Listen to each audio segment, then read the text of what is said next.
something that's very dear to me, really, because I grew up with kind of sort of old school fantasy RPGs.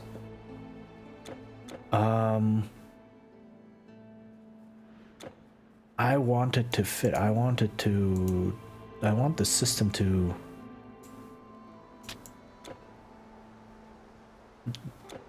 you can't have it be perfect because no system is perfect, but I want it to fulfill the criteria that I have in my head, if that makes sense.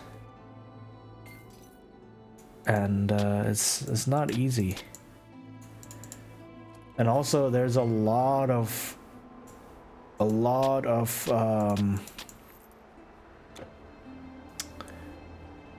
do I call it noise? I don't know if I call it noise around fantasy RPGs, especially with the whole old school Renaissance movement, which is amazing, which is absolutely great. Right, it's basically a bunch of people who, like me, really like old school gaming and looked at a lot of the old editions of D&D, the original editions of D&D. Oh, this just leaves me here. Okay. And it started out with people literally just compiling the old rules for OD&D, like the very, very first edition, before it was even first edition. And then at some point updating them, adapting them, and by now it's a whole huge thing. There are so many OSR games, and each of them builds on the same basic philosophy and the same basic framework, and there are a lot of OSR games that do try to be compatible with OD&D material, like OD&D modules and such. So there is a lot of cross compatibility for the most part. But then each one of them has a couple of good ideas that they put in, and so what you get is like dozens of good ideas on how to modernize and update and adapt original D&D spread over dozens of games. And it makes it very, very exhausting to work through those. If you really want to see all of the innovations people have done over the years. The scarf. My husband's. No. Oh, please, no. Sucks to be you. Okay, what did she give me? A really bad ring.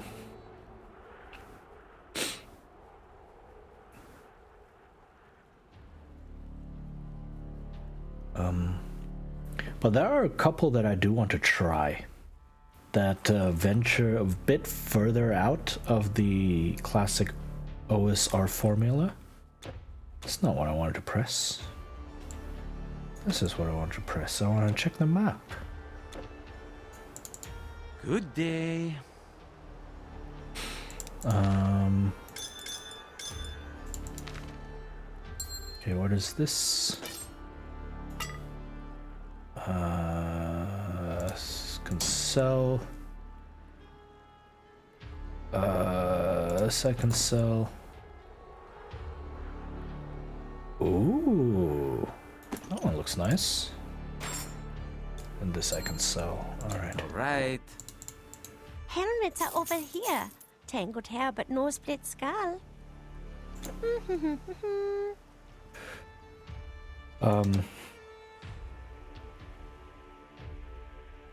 So there are definitely a couple that I want to give a try. That some that go a bit beyond the traditional OSR formula, and some that are staples in the OSR OSR, by the way, old school Renaissance. And the OSR scene, such as, I don't know what the newest version is called. Old School Essentials. I think either that or they changed the name to something similar for reasons. That one's essentially a collection of OD&D rules as they were. Like, they started out with the original material and then just adapted it to more modern times, like modernized it slightly to make it easier to digest. And that's a staple, because again, they just take the actual rules of OD&D.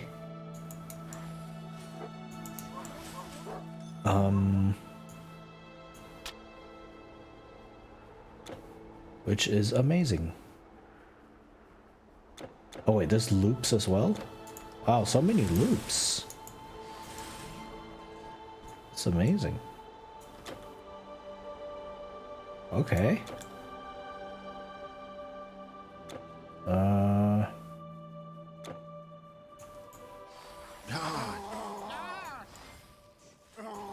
hey, big dude.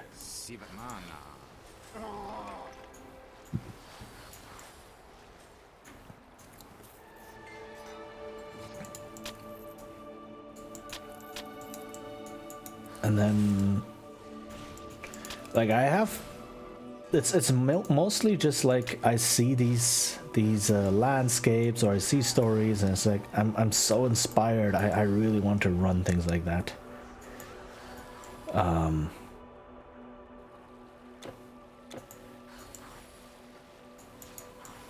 But like I said, I am never ever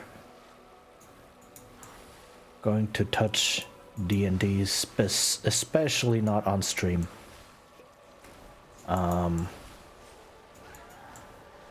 Because it doesn't deserve my attention.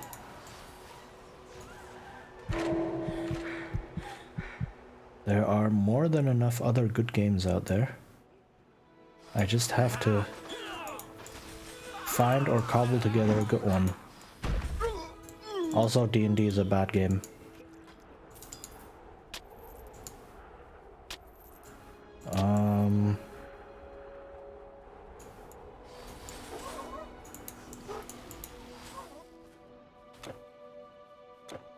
So yeah. So that's like a long-term goal. Get together a group to play a more long-form fantasy campaign.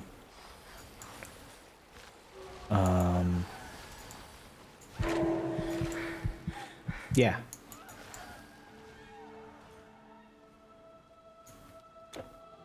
Which is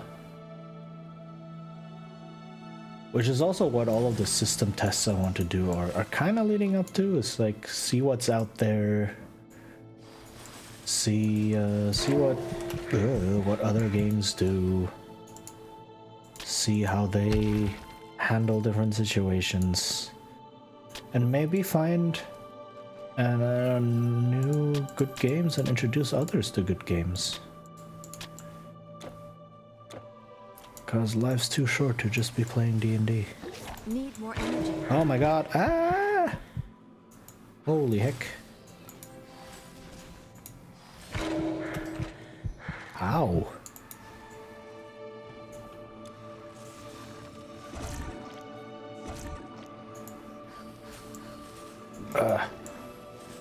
Not enough energy.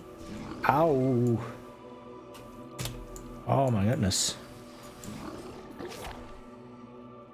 This is scary. Okay.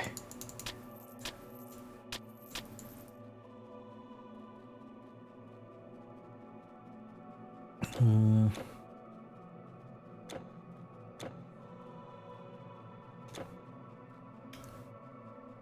also, on top of all of that, I really can't run D&D. It's just too much for me.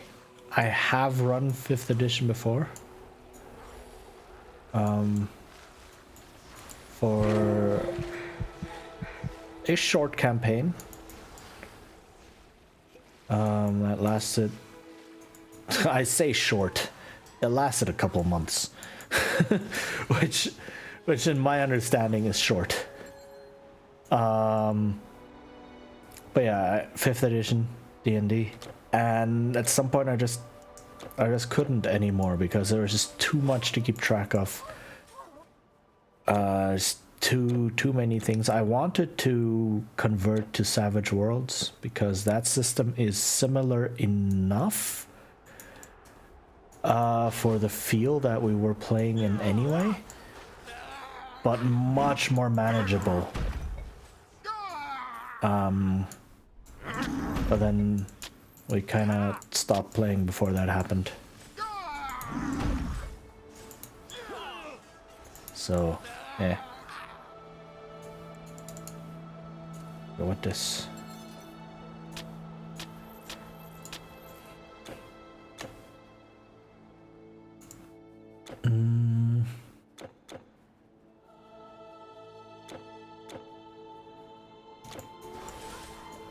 So, GMs who do manage to keep on top of D&D, respect, because that is like and actually play D&D, right? A lot of groups who play D&D aren't actually playing D&D.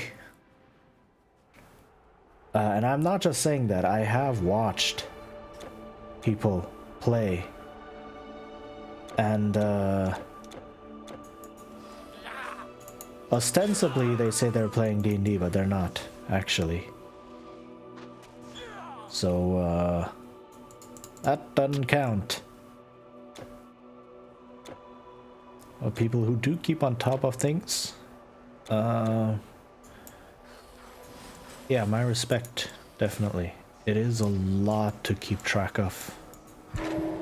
There's just so many, like, and I'm not talking about things that you need to keep track of anyway, like NPCs and plot threads or plot hooks, more like, and like what the PCs are doing, how the world is built, and etc. Like those are things you need to keep track of more or less anyway when you're GMing, unless you're playing a special system.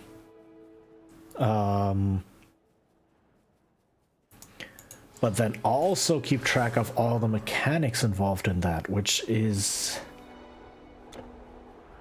not easy when you're running D&D, because D&D uses a lot of very disparate mechanics for all sorts of different situations. So yeah, people who are able to do that, kudos to you. I am not.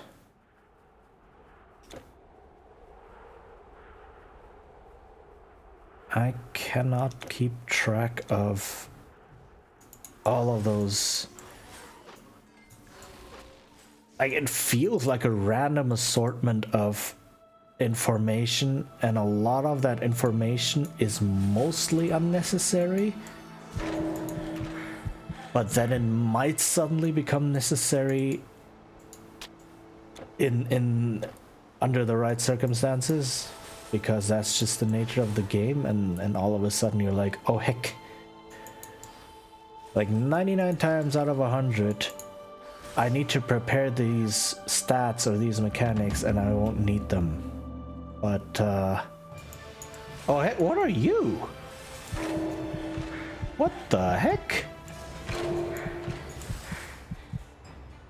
Oh my goodness, what the?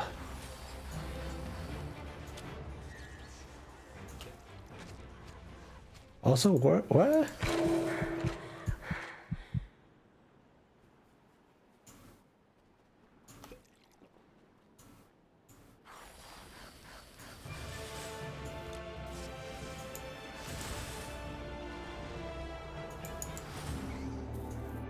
Yeesh, okay. That was random. Suddenly, boar. With a lot of gold. I mean, it was a golden boar, so I guess. Oh!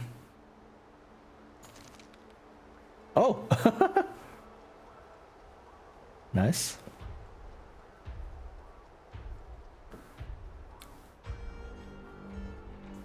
But you still have to worry about those stats, right, when you're preparing. And then all of a sudden, that one time How it's like... dare you kill my boar and desecrate this place, foreigner?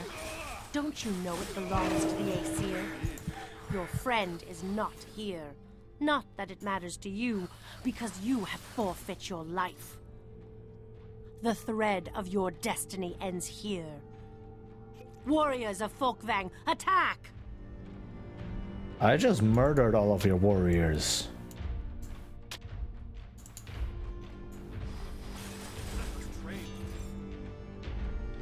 So,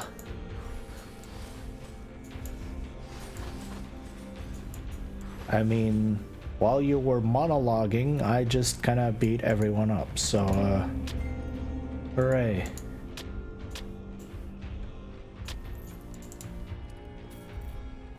Broken spear.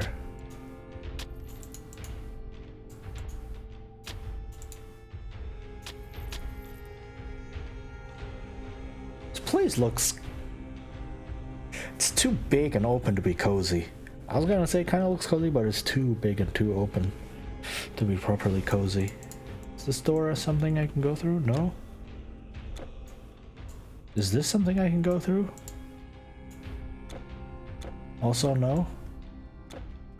This is a cool little detail, though. What does a broken spear do? This looks like Ilva's weapon snapped in half. No! How dare. How dare. Okay, do I return to... Yeah, okay, so I have to return to that place. This is a cool environment, gotta say. I really like this. And I love the layout. The fact that all of these areas loop is great. You go to a side area, but then the side, you don't have to completely backtrack. You can just keep exploring. And there's 2 loops in here. That's really good. And then there's a cave in between that connects different areas. Okay, this area is really well designed. I really like this level design. That is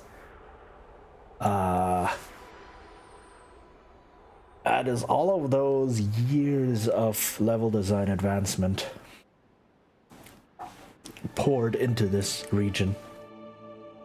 I like it.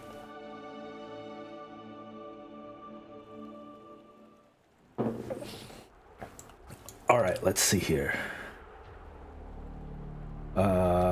King Dude. Over here. A spear? Oh no. So she was at that place, but not anymore? They must have taken her to their realm then, traveling back the way they once came. To Asgard. To Asgard! Dare they? Oh, Ilva. Okay. No human, not even you, can follow them to Asgard from the shrine. But even if you could, it is a dangerous proposal. You are talking about assaulting the home of the gods.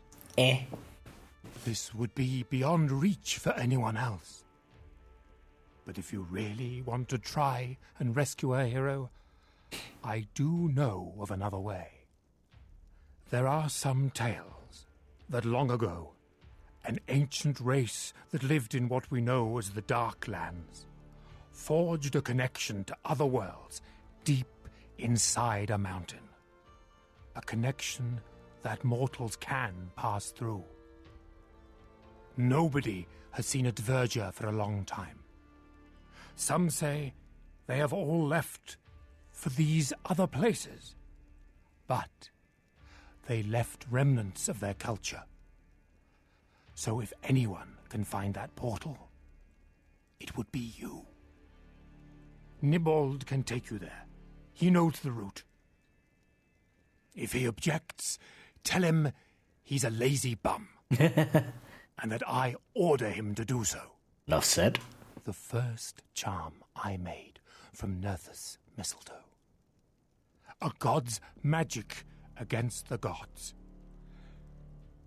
May your weapons burn them with her power.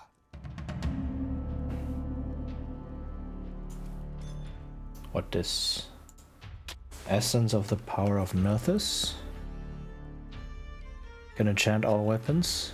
Plus 20% magic to magical, plus 20% damage to deities. What? Is that a thing now? Demons, magical, ghosts, undead, insectoids, plants, beasts. It's not even in here. Wow.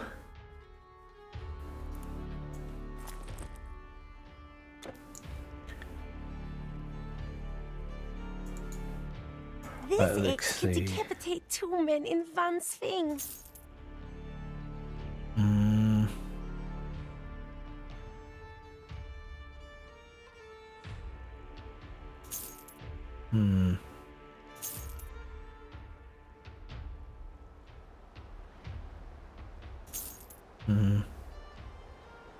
Come back soon. Okay.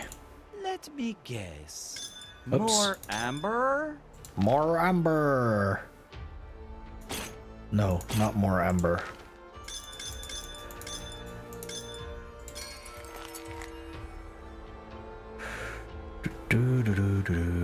See, is there actually an artifact I can create that helps?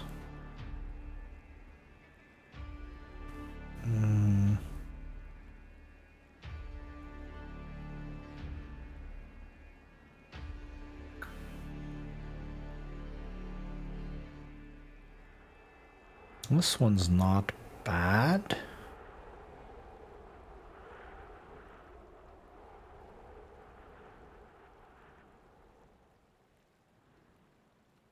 Yeah, this one's not bad. Can I even craft this thing?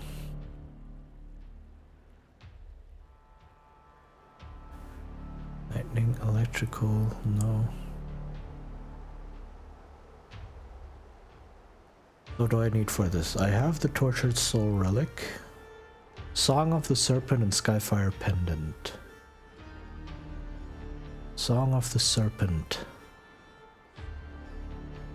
No, I need the Ujjad of Horus. I can craft this one though. Where is the Horus thing? How many more pieces do I need?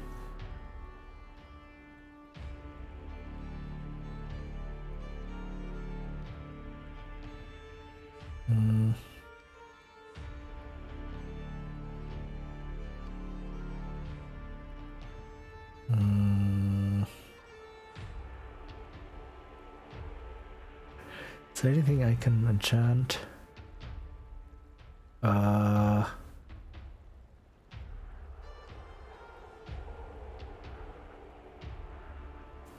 With my other ring.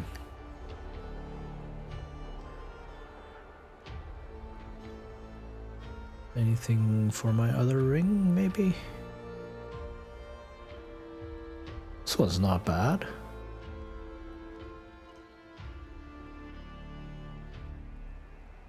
This one's also not bad. I've yet to find a better one of these. Like, this is crazy. Yet to find better armor. Like, what?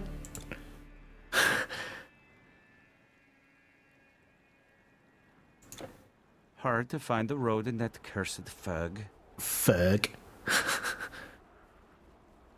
Alright, let's see. Where's the... There you go. Yes? What do you have?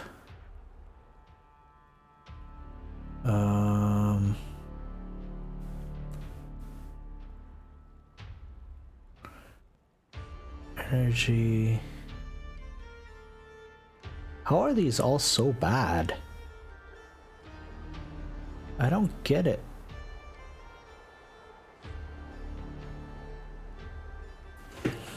How are these all so bad compared to what I have? It's so strange.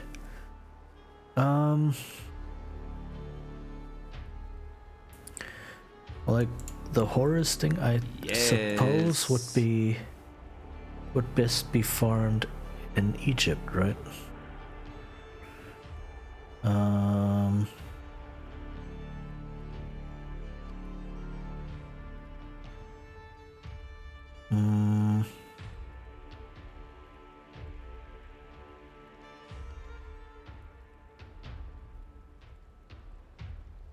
What is this?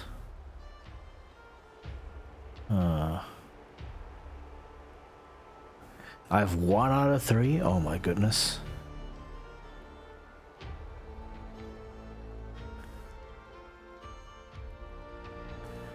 I would have to farm for this off stream probably. If I even get there. How long have I been going? Almost Don't 4 die in that hours. cold. And I'm not very far into it.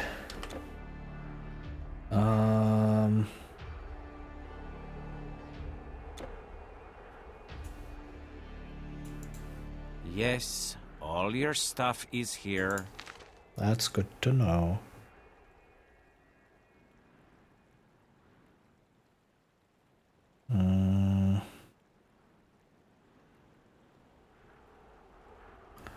Lightning damage.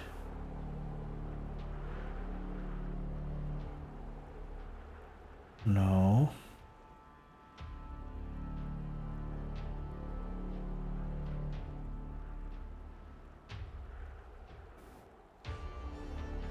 This one's actually not bad.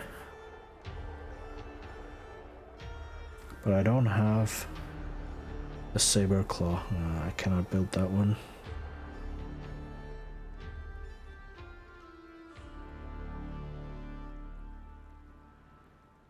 This one really isn't that bad. But again,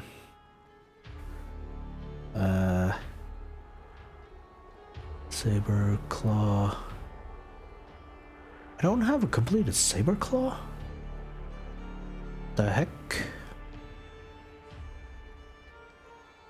I don't even know where I could farm them.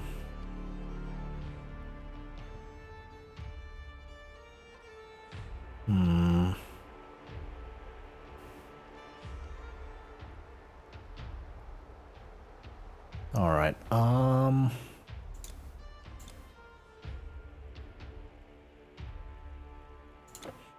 right.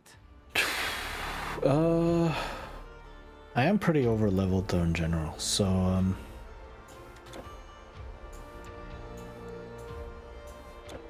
but I still have these. I don't know what to do with these. Okay, you know what? I am going to take a short break. And then I will look up on the wiki what to do with this, because I kind of want to hand these in and not lug them around the entire time. So yeah, I will be back in a couple of minutes, get something to drink, get up, have a stretch. I suggest you do the same, and yeah, see you in a bit.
All right. Welcome back. Hope you all managed to get a bit of a stretch in, get a bit of water, hydration. All right, so I am going to go look at the wiki. Titan Quest. And look up this item. What is this? Corn with scythe. Corn. Does it not? Oh, the corn with scythe. All right. The wild heathlands. Is usually near the northern edge. Pick it up. Bring the scythe to a peasant called Elorgia in Corinth.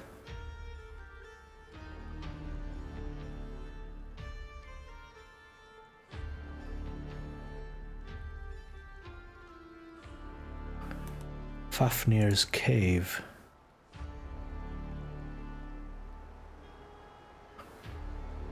Oh, so there is an extra cave that I missed.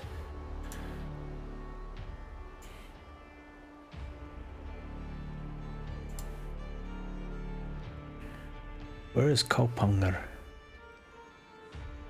Shores of Scandia.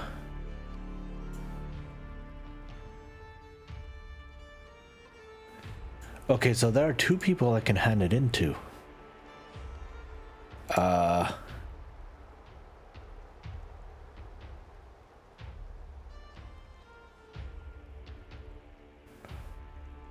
Except handing it to the first person gives more than double the XP.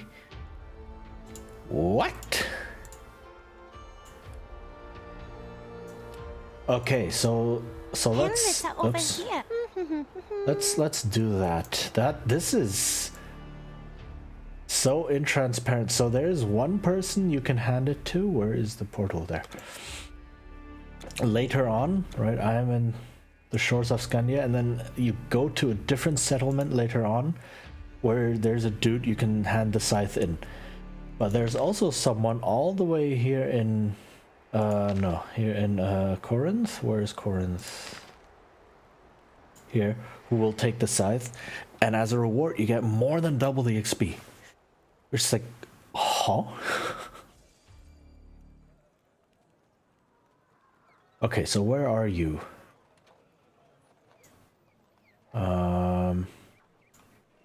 Actually, let me check out where this other NPC is.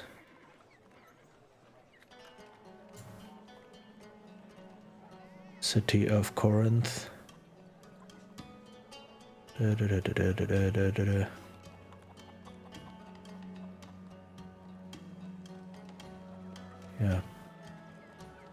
Okay, it doesn't actually, the wiki doesn't actually tell me where that person is. So I'll just have to run around and hope I run into them.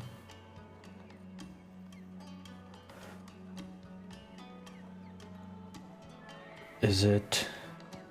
No.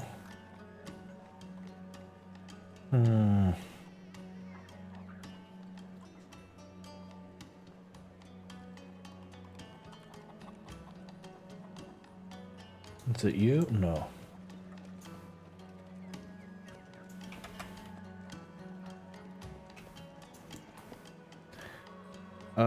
Where is that peasant? Let's see.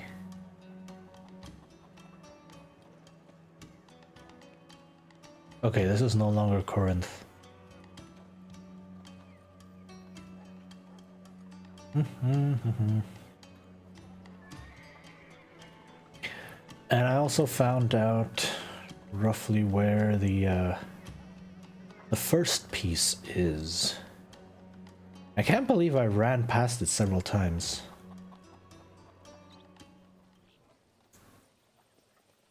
Oh, this is the challenge thing, right? I remember. I don't want that.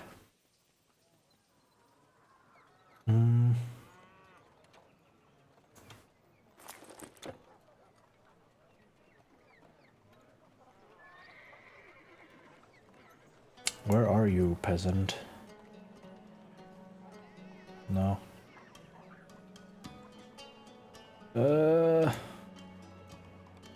There's Ilva. Look, she's okay. Oh, there we go. Hello. A magical Sith, you say? Sith? For me? But... But what?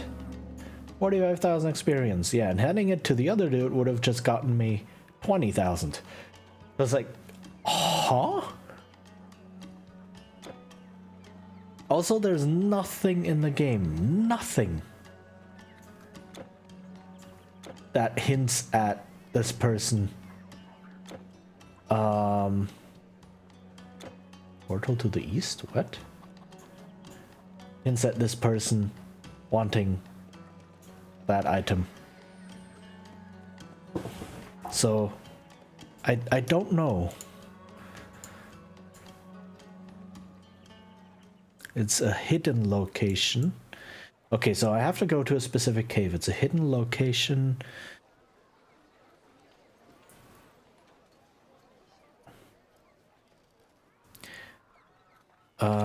It's in the Wild Heathlands just after crossing from the Externstein.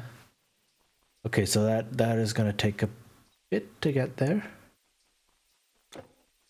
Oh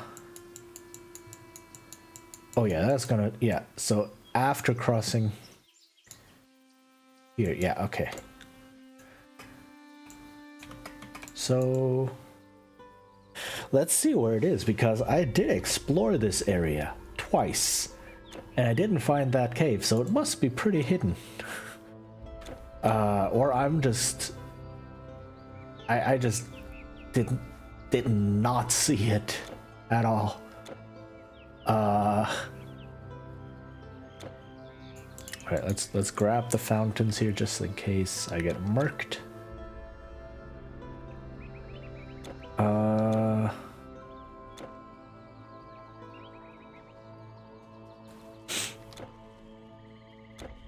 But yeah, no need to kind of go through everything and try. Oh, okay, those don't recharge. So they only respawn once on those respawn totems. That's good to know.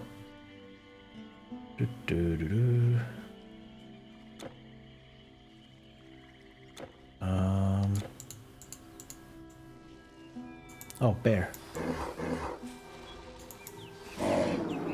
Okay.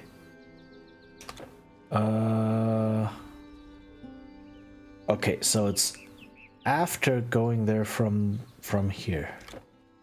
After going to the next area from here, just shortly after.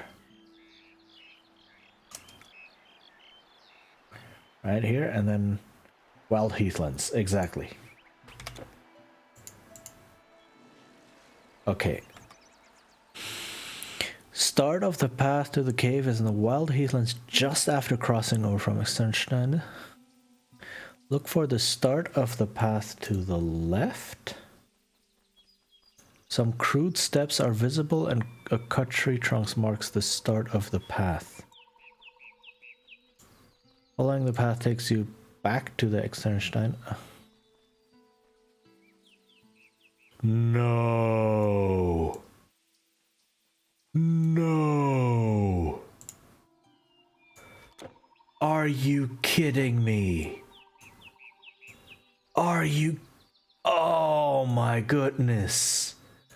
It's this tiny little... Oh, no wonder I missed it. Like, it's not even that obvious on the map because, like, this looks like... Right? It looks like it's blocked off. But no. You can go through. Oh my goodness. Are you kidding me?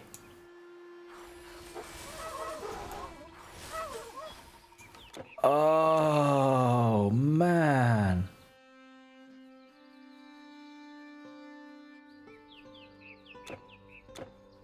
Okay, I wonder how many more of these absolutely hidden areas there are in this game. Because dang, that is well hidden. Fafnir's cave, yeah, this is where I need to be. Oh my god.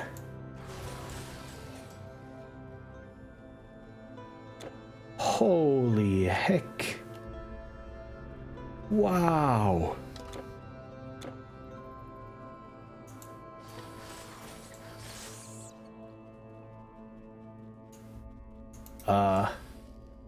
Okay, this is just a bunch of pots. All right. I don't believe this. I mean, I guess it clues you in because that piece you find is piece number 2. So it does clue you in on, yeah, it needs to be, it must be somewhere before then.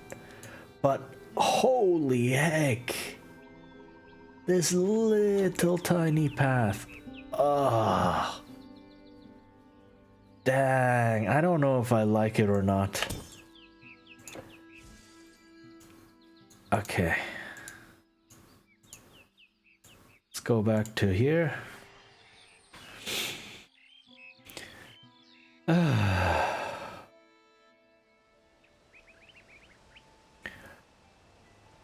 then hand in those 4 pieces and finish that side quest. I do like how all 4 pieces look slightly different though. That's nice. That's a nice little detail. Okay, here. You have brought me all the plates. With that, the cauldron will be restored. Mistress, do you see this? Yeah. Oh, the magic this may contain. Here, you have earned a good reward. I think I may have made a mistake. For years, I have been working to assemble the pieces, and with your help, I finally did it. We will have to study what precisely this cauldron is capable of, but I am certain it will be of help in these dark times. I don't know if she sounds okay. But I got a bunch of XP and I got a useless staff. Like, holy heck, the staff is bad. Daddy isn't back yet, but I am here. Alright. Slay some trolls for me, will you? Yes. Yeah. What is this? Is this...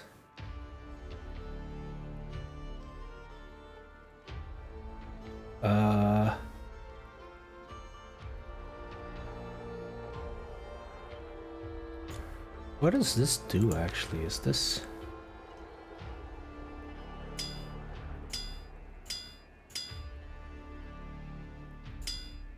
It's more energy regeneration. Slightly less health.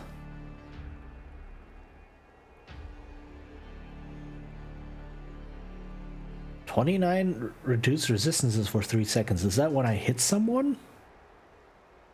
Or is that for me? Or if I get hit?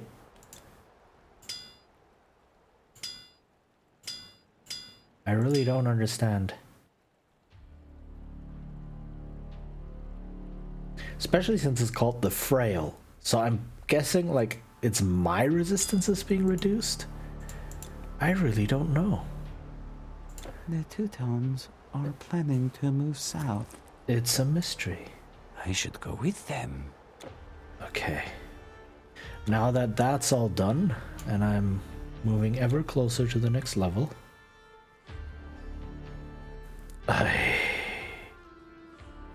Right now I really want to see what else is hidden.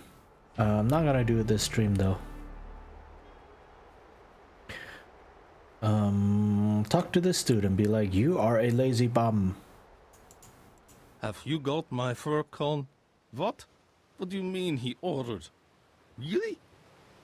How do I know? Ah! By hell, that's just rude. Yep. Fine, fine. Get on board. Yeah, sucks to be you, I guess. Okay, Kaupangar. Yeah, so Kaupangar would have been the other town where I could have handed in the scythe.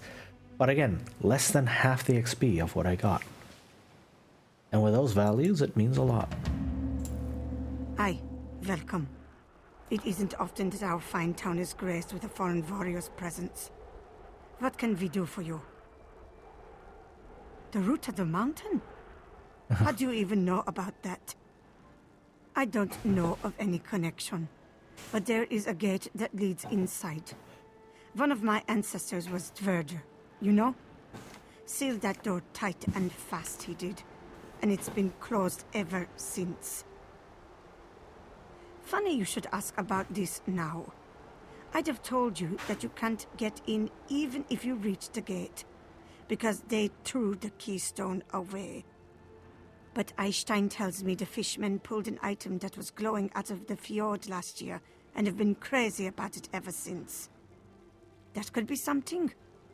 Or not. In any case, I don't think you could get inside without finding the key first. I don't think that's what keystone means.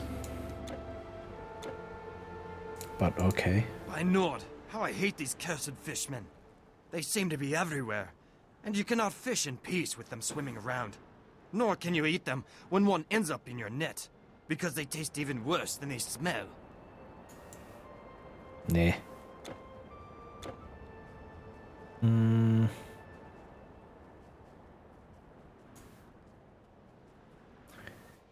This is a nice little town, though.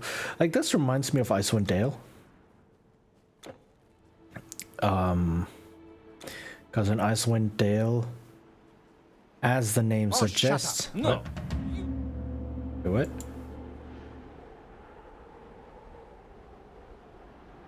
My younger brother refuses to accept the simple fact that I am his elder, and therefore I inherit the smithy. Whether I sell only metal armor there, or colorful garments too, is none of his business. It is quite literally my business.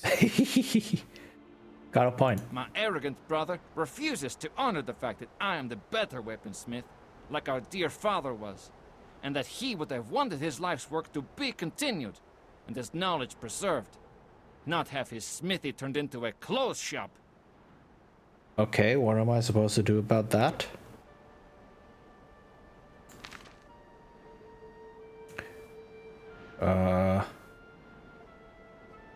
Maybe the chiefess can help settle the disagreement? What? Really? Is that really of her concern?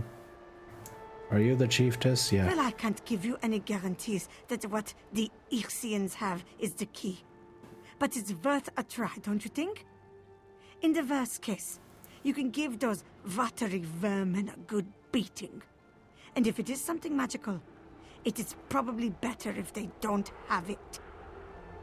I have other things on my mind too, you know. Ulfgrim and Trigbold have been bugging me about that house all day, but none of them has really convinced me. Okay. I don't know why they locked the gate. It was so long ago. Only a few stayed outside. And I like to think they were heroes when they did that. Give them a good one. Okay, I guess that's it. Give them Yeah, that's a it. good. Ah. Of course I will compensate Ulfgrim for his share. But first I need to decorate and acquire materials to get the shop up and running. This town needs a proper vendor, and it's not like he needs the gold right now. He doesn't even have the gold to pay me for my share right now. I would have enough, because I worked for it. Like I always had to work for things. He just got with no effort. He never had much respect for rules. But that doesn't change the fact that the smithy is rightfully mine. Trigboard only ever wants to do things Oh, hey. his way, because he is the elder. But when it comes to father's legacy, I say enough is enough. Thank you, Eclipse, and yeah, have a very nice sleep. Very, very good night. And thank you for dropping by and good night. Good night. And it's not like Father didn't teach me anything. I can still use his knowledge to make armor. I just prefer not to make tools for killing. Being a smith isn't a mere craft. It's holy.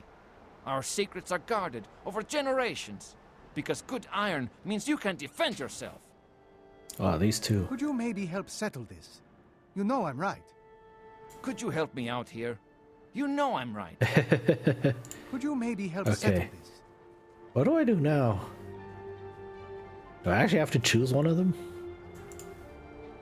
Nah. I don't know how to progress with this quest. Man, that's interesting. But yeah, like I was saying, this reminds me a lot of Icewind Dale. The old BioWare Black Isle RPG in the vein of Baldur's Gate.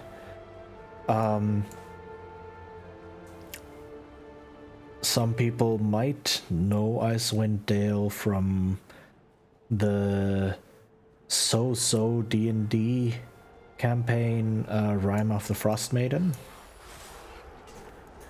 which also takes place in Icewind Dale. And as the name suggests, it is a valley or a dale in the north of the continent Faerun that it takes place in, beyond what is called the Spine of the World, which is a huge mountain range right north of that. So that's why it's all snow and ice. And there's a collection of 10 towns in Icewind Dale, creatively called the 10 Towns.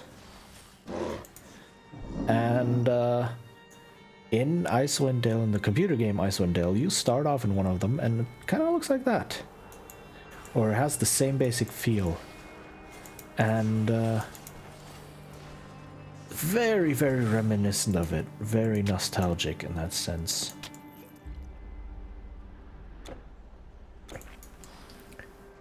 So yeah. And again, just keeps reminding me of I want to play them fantasy RPG, fantasy tabletop campaign, plus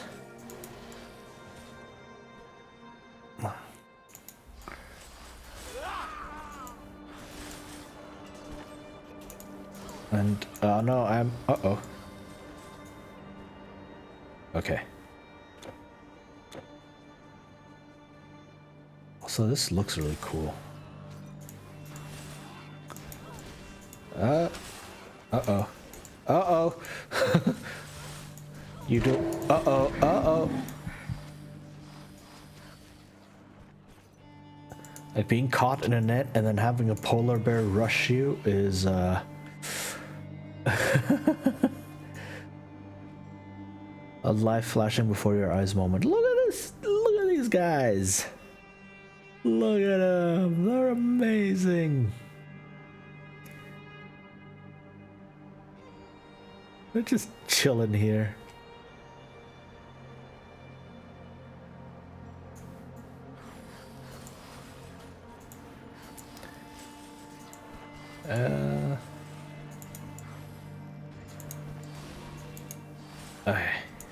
Okay. Not enough energy. Oh man. Oof.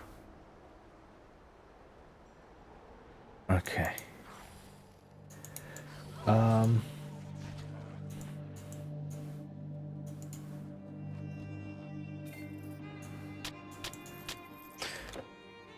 I do love how these environments are so varied and so many like small details everywhere. No nets for you.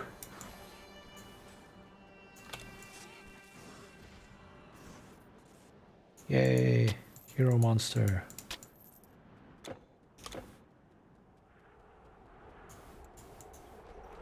And a big chest. Nice.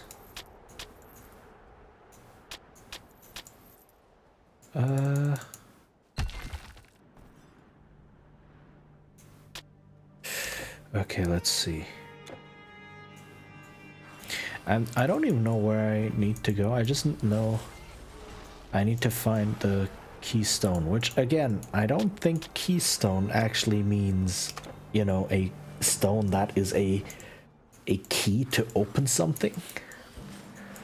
A keystone is something you do when you're building an arch. And the keystone is the final stone you put in all the way at the top of the arch. Right? Because once you put that stone in, the arch supports itself. It is the key that holds up the arch. Right? So when you're building an arch, oh, there it is. When you're building an arch, you need scaffolding, you need supports and such to hold up everything until you insert the keystone, which is, yeah, the one all the way in the center at the top. Because once that happens, the two sides of the arch are locked in and it becomes self-supporting. And then you can remove all of the scaffolding.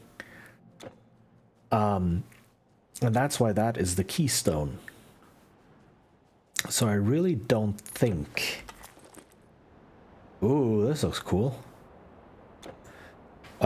Keystone is a stone that acts like a key and opens a lock. I don't think that meaning was ever used historically. That would be very weird as well. Who's there? Yeah, who's there? Hello? Who are you? Haven't seen you around.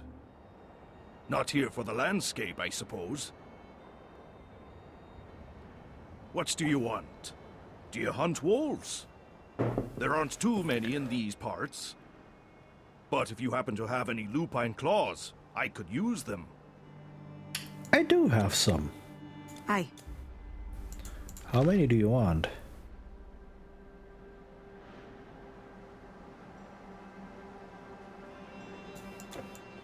Probably just one, maybe? I don't know.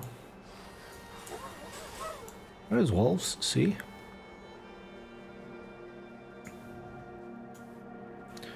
Let me just explore a bit.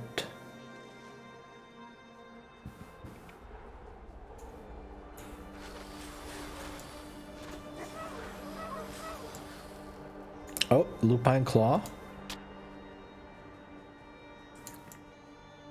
I don't know if I need to complete a charm or if just one of those things is enough.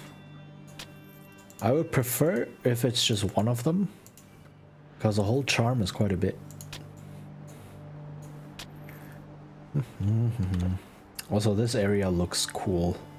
Again, like the map design, the level design of these newer areas is really well done. No longer just straight linear walk along this path, but a lot of looping and side areas, and they do a lot of things correctly when it comes to, I mean, this is effectively dungeon design because you are in a dungeon, more or less, right? This is I mean, it is overworld, but from how it plays and how it functions mechanically, this is effectively a dungeon, right? It has very clear walls, it has hallways, it has rooms and so on with encounters in them, right? This is effectively a dungeon, and they do a lot of things that you should do in good dungeon design, such as loops, such as minor elevation shifts, such as like hallways that are not just hallways that lead you from A to B, but like actually interesting places in their own right. Look, there's a loop. Right? And like they do a lot of things correctly, which is nice to see. Who are you? I told you people I wanted to be left alone. There's nothing up here for you. The gate? Why would you want to go there? Even if you found it, it's been locked for centuries. Don't you know the place is cursed? You will not find anything along this path except snow and death. Okay, looks like I can't actually go down here. Oh, and there's more up here. Maybe. But let's head down for now, because do I need to go back to that lady? Open the south gate? No. But I can see if I can give that dude his lupine claw. Also, there's more to explore. So, let's check. You have lupine claws? Ah, Skadi bless. Ah, so you wanted one. It is just that, I'm already working on another design now. And I didn't really plan to wear it anyway. You can have my sketches, though, if you like them. Here. Not bad, are they? Well, okay, it's not perfect. Just, maybe don't tell people I made this, okay? What? Beautiful necklace made out of wolf claws and small seashells. It becomes a quest item. That's fascinating.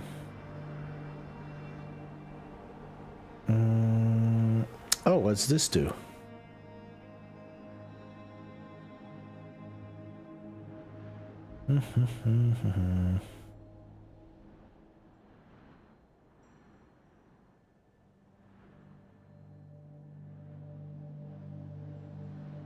It's nice.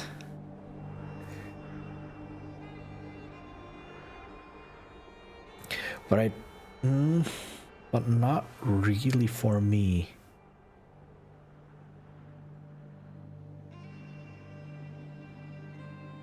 Besides, I like my +5 to total damage, +5% total damage that my current armor has. That is really, really nice. Just like, you want 5% extra damage? Here, have 5% extra damage.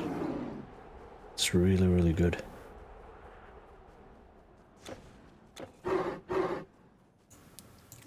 Bear. Okay. Who are you? If you think life is easy here, I can tell you it's not. We have fish, true, but that's about the only thing Freya has given us in abundance. I am farming this cold soil, but the yield is very low. Much of our other food comes from trading furs. Oh, I think this person would have been the other person to give the scythe to. Sucks to be you. You don't give enough XP to be worth it.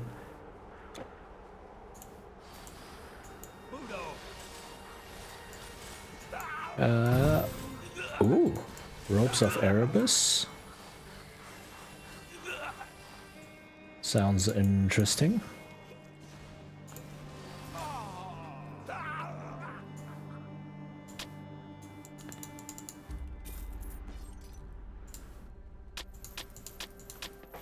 What is this? Ooh. Ooh. 80% pierce resistance, 21 int, 175 health, 48 energy regeneration, 137 defensive ability. That's not nice, and a lot more armor.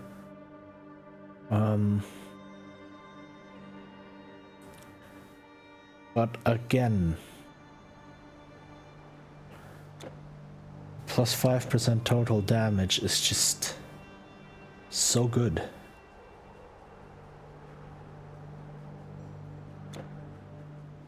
Alright, let's see here.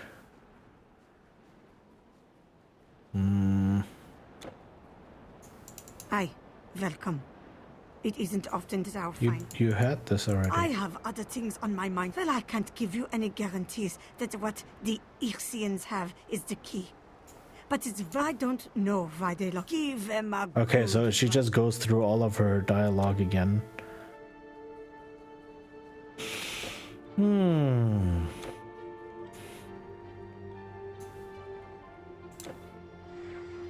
Alright, let me go make that necklace, because the necklace is a quest item. And I'd rather be carrying around a quest item that I can use at some point than the recipe. This is some interesting stuff, though. Like the way they structure these quests and such. Are you the enchanter? You're the enchanter. Artifacts, yes. But they can't stop the wrath of our gods. I need them in my Farewell, inventory? What? How can I be of service? What is... Nope. Come back soon. Let me guess. More amber? Okay, lupine claw, lupine claw, lupine claw. I have so many of them.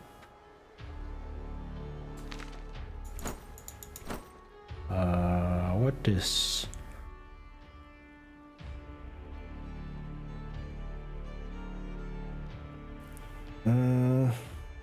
Plus 17 cold damage. Frostburn damage.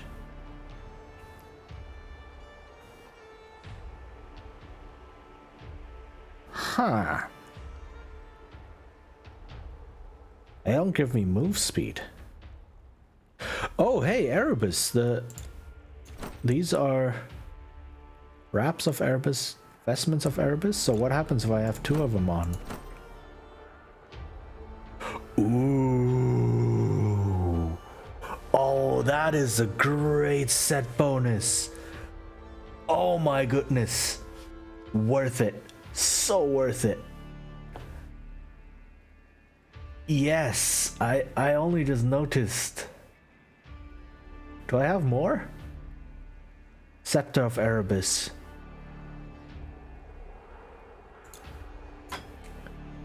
I have two. Which one is better?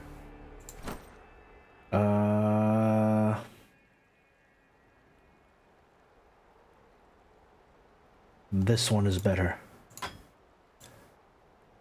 So what is this? How does this compare? Cold damage, frostburn damage, elemental damage. Okay.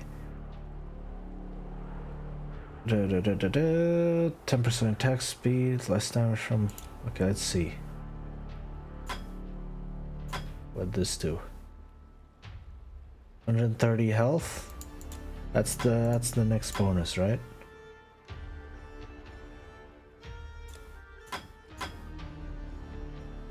Yeah, oh my goodness. Wow, okay. I am starting to be decked out here. 15% elemental damage as a set bonus, and then intelligence and dex and health and energy regen. Oh, okay, that is nice.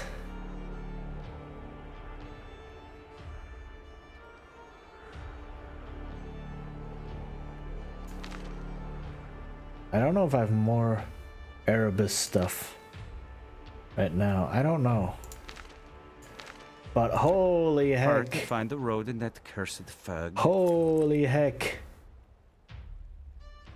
That is amazing. Oh, I love it. Okay, set bonuses. I mean, they don't show you the set bonuses though. So it's kind of like you don't realize just how good the set bonuses are until you wear the thing. Yes. Okay, so there's still armlets and crown. The Teutons are planning to move south. I should go with them. Alright, I wanted to... Hold on. Right. And that's what do you have? set this all off. Right, yeah.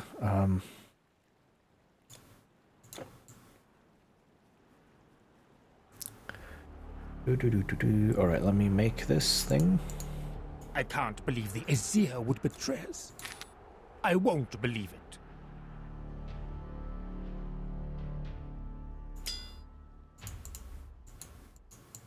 Wait, what? Do I not have these? Yeah.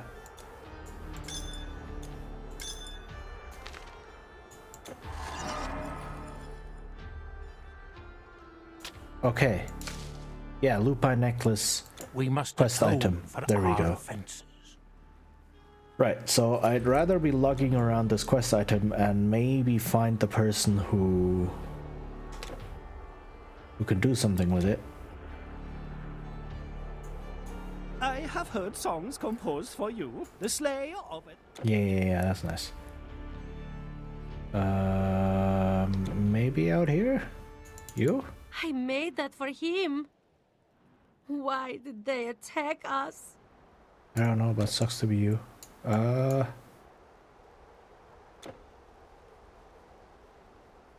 Who might want a lupine necklace? You? Oh, my little Giesel. Nope. You...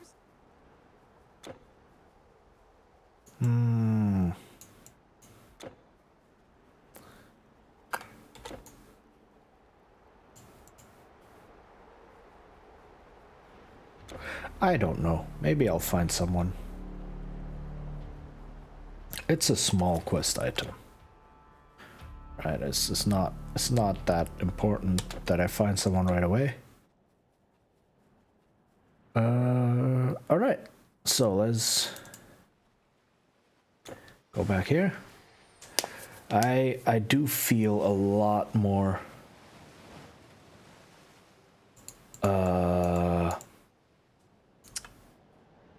capable, I guess, now with all of this stuff that I'm wearing, all the extra gear.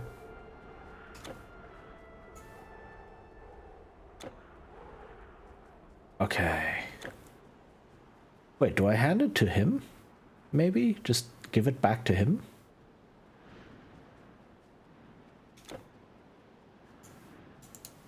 Take care out there. Nope.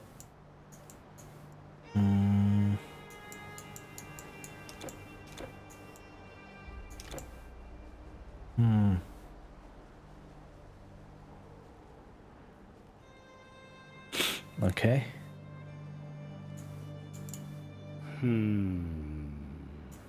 Nope.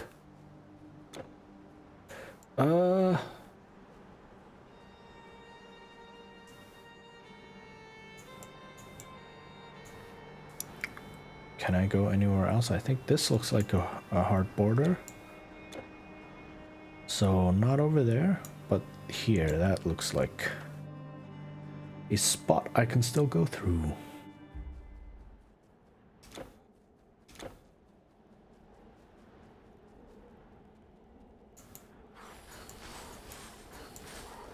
Yay.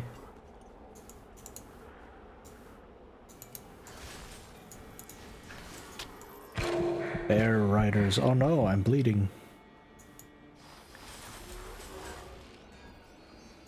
There's bear cavalry. Oh, that's a lot of dot damage. I have to say, these environments look a lot better than even some modern games. Like if I think back to something like Path of Exile, these environments look better than Path of Exile environments sometimes. They look a lot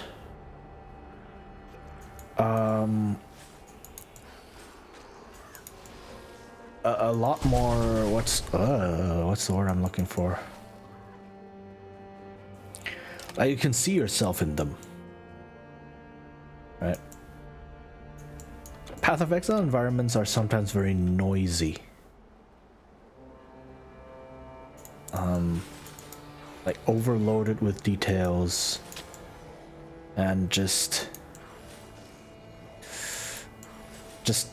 not very coherent.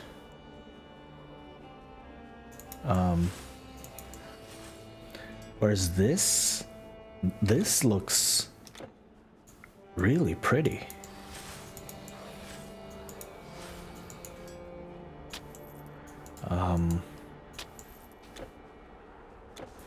I don't know exactly when Path of Exile came out. I mean, it is relatively old, right? As well.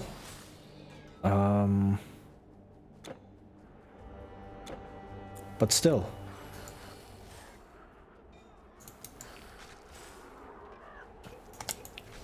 The new acts, Act 5? Act 5 to 10? I think it's Act 5, yeah. Came out not too long ago, and even those don't look all that... Like, I don't want to say dreamy, because this isn't dreamy, but... And not necessarily cozy, but maybe the kind of feeling I'm going for is kind of sort of clear-ish, maybe. Like, you could... I don't want to say realistic. That's an overloaded word. And realism is not like some sort of best goal to try and emulate. Oh, come on. But it does have a certain artistic quality to it, not present in many other games. Like this actually looks like art in a sense, whereas a lot of other environments in games such as Path of Exile and such don't really.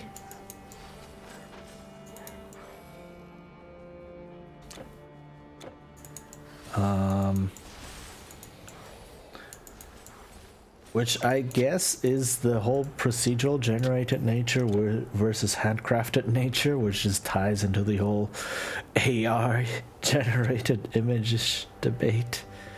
Or not debate, really. It's not a debate. Debacle. Ooh. Abominable mold. Definitely don't want that. Superior health potion. Wow.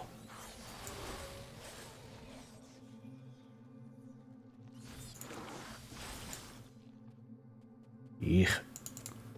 Slow effects, the worst. Wow, that has a lot of stuff going on.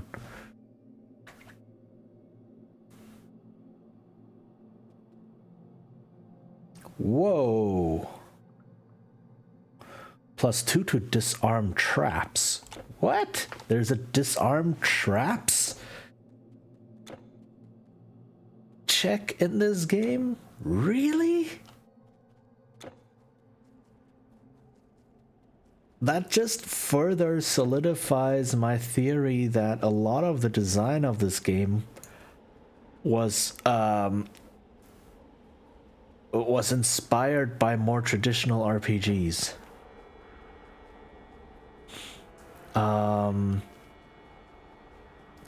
Again, because ARPGs, when this game was made, ARPGs weren't really a thing.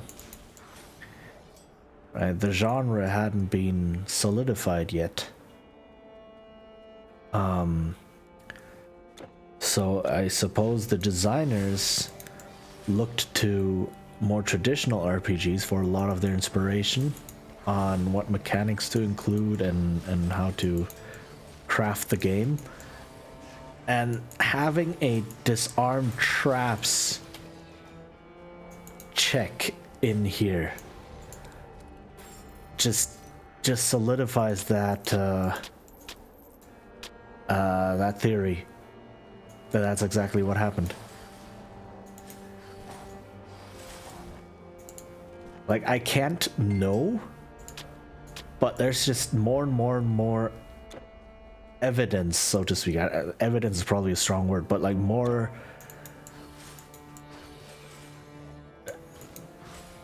clues piling up that may have been what happened. Which is interesting, right? It's like, okay, yeah, ARPGs weren't a thing yet back when this game was first created. So what do you do? What do you look for to help with? Well, traditional RPGs, because those were huge back then.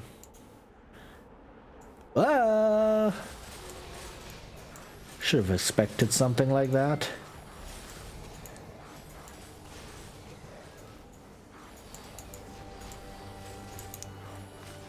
Well, I say huge, but kind of were. Like, you had your Baldur's Gates and your Fallouts and such around that time. Heyo, who you? Oh, so you opened the gate. Didn't they teach you to close the door behind you? Uh-huh. You must be mighty indeed, and foolish too. Foolish. Ha! Perhaps one comes with the other, like you come to me. But a door is made for people to pass through, no? What did you do in that hostile whiteness? Their bones are still outside, and in here there is only blackness. And dust. Dust and bones, black and white. It's the 90s, everybody wants a quick win now. What exactly do you mean with that? I'm not too sure what that's in reference to.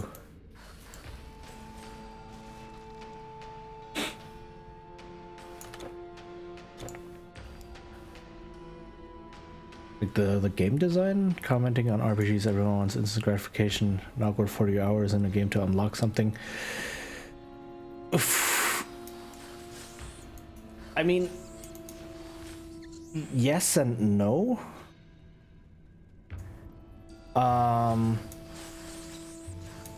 It is much easier to sell instant gratification because you don't have to put in that much work and can still charge the same price effectively, right? Like, you don't have to craft, I don't know, 200 hours of content, Not enough energy. but can charge like $80 for it, and people will buy it because they want that instant gratification of like, oh, I've played this game for 20 hours and now I'm done and I'm happy and I spend $80 and then I'll move on to the next one, spend another $80, and then, you know, it's easier to, there's more people to sell to for that, and there's a lot of like Skinner box techniques included in games now, which is a big shame, or not even a shame. It's like partially immoral, even unethical, with the amount of like Skinner box techniques that are included just to get people hooked and to get that instant gratification. It's good in marketing sense. As an old school a game I prefer, $50, $80 less me at least a year. Yeah. I mean, those games still exist, and some of them are still pretty hyped, and I think as like older generations of gamers now look like this is the right time for nostalgia in a way. Like if you look at Baldur's Gate 3, for instance, that made huge waves. Right. A lot of people were talking about it. A lot of people were like, "Oh my goodness, what is this thing?" Right? I've never heard of it. It's like, "Oh my god, why are people so young?" But that is one of those. It's looking to shape up to like a very classical thing, and there are a lot of games out there that are long grinds that are still quite popular. They're not the AAA games. But I also think that AAA is kind of a self-perpetuating cycle inside of its own little bubble. And then outside of that, you have a lot of the smaller games, not just indie, but just like smaller games in general, that still use a lot of or that don't use a lot of the big AAA cash grab things and such. Oh hey. Oh, there's still a second dude, okay. Oh, there's more dudes, what the heck?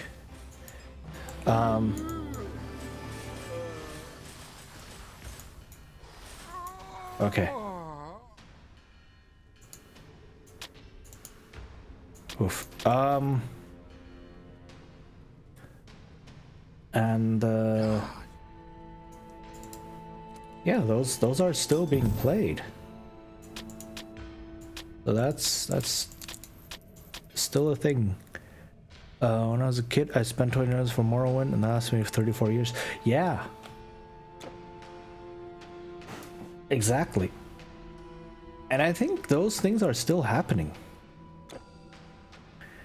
If you look at games like, I don't know, Darkest Dungeon, for instance.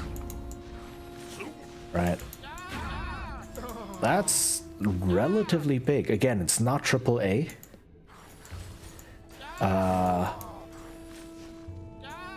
But like I said, AAA is its self-perpetuating bubble, especially with like the recent Twitter thing going around of some bigger streamers just complaining about, oh my god, there's nothing to play. And then the only thing they play is Call of Duty, right? Because their audience expects them to play Call of Duty, and then they are locked into playing Call of Duty, and you know, it's a self-fulfilling prophecy in a way of like they cannot afford to play anything else. And then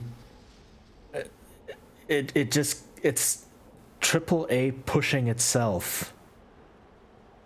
Okay, hold on. I think this is I don't know what's going on. Where I need to go. As a pro streamer, I just do whatever. Yeah, exactly. Right? And so they lock themselves into this AAA bubble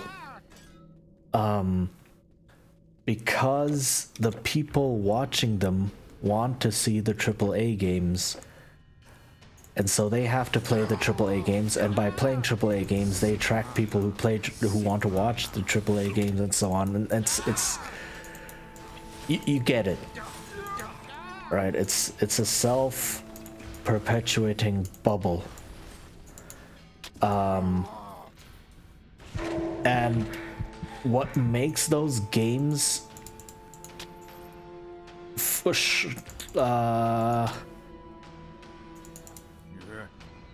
there's a very good word in German. I don't know if there's an English term for it. So actually, let me look this up. I'm now interested. Hold on. Let me just grab all of this. And let me just look this term up, see if it exists.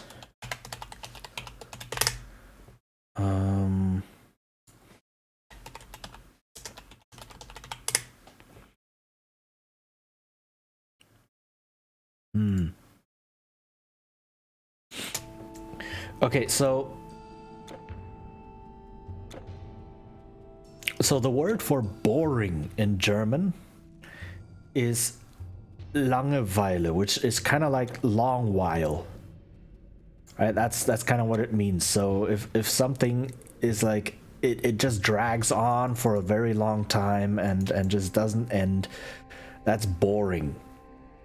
And then there is an opposite word, Kurzweil, which is short while, and that is entertaining or diverting, but explicitly only in the short term.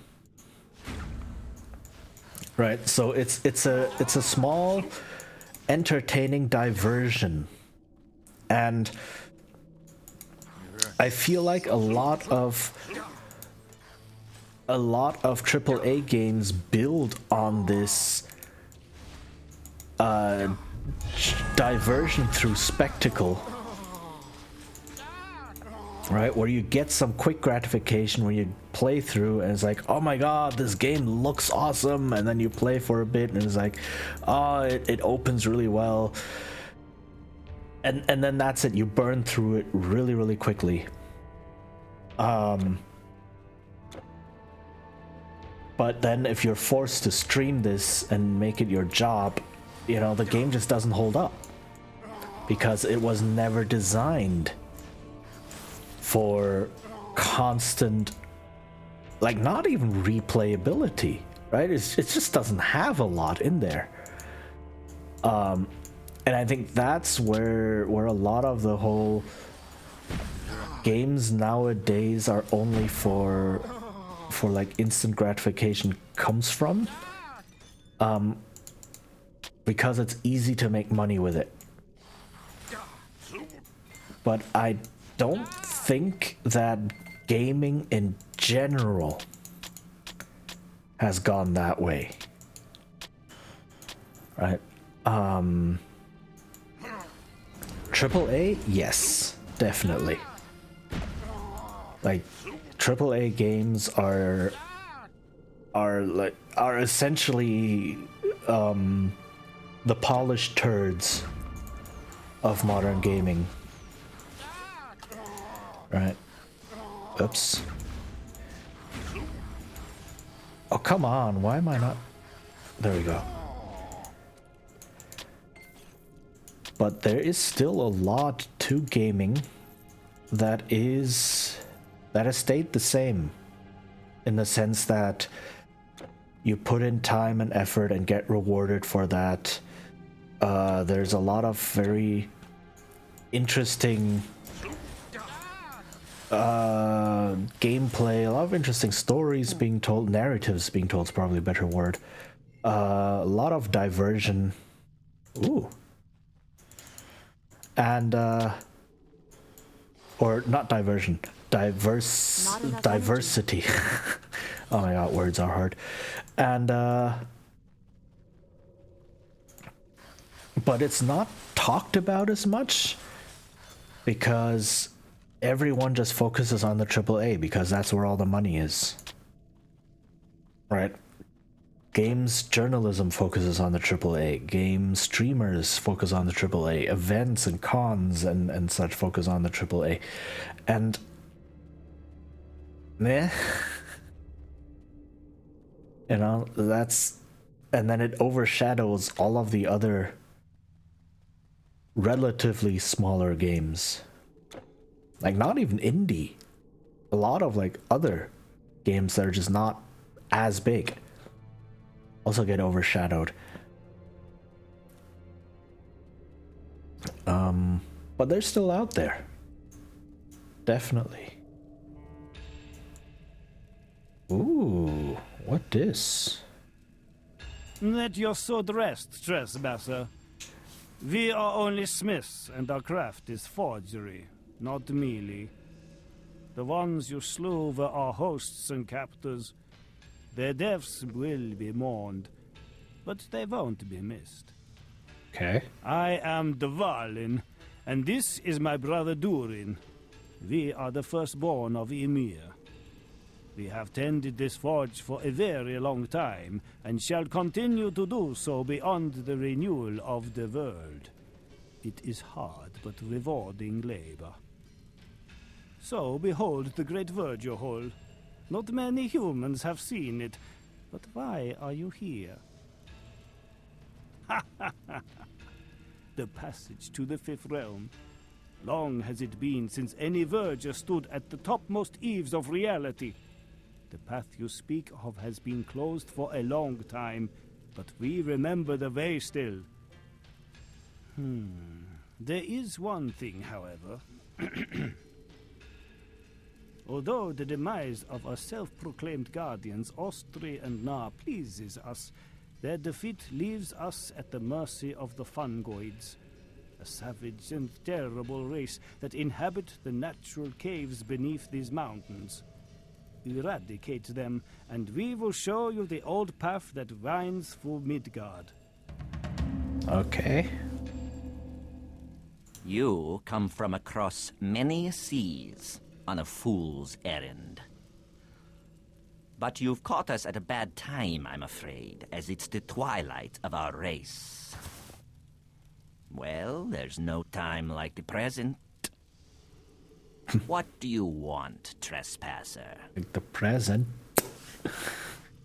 The heck? The Hammer of Donar, the Ring of Wodan. We forged them both, among other things. Yet those are mere trinkets compared to the most beautiful piece of craftsmanship we ever created. You see, for Freya, we created the necklace Brisingamen, fairer than any other jewel, and with rubies that shine brighter than the sun. What a masterpiece! And the price was worth all the work. We toil in darkness, with many works unseen by the sun. But there is time. Dvergr gold will survive this mountain. If you can't even deal with the Fungoids, you won't survive what lies inside the mountain. See it as a test for your own safety. Right, I wonder what this dude is about, because he had the hammer above his head. We kept ourselves isolated. But in the end, the pressure of the mountain proved too much for the shoulders of our brethren. As vices reign over our halls, the Dvergr slip into darkness. Except Durin and Dvalin, who are older and stronger than most.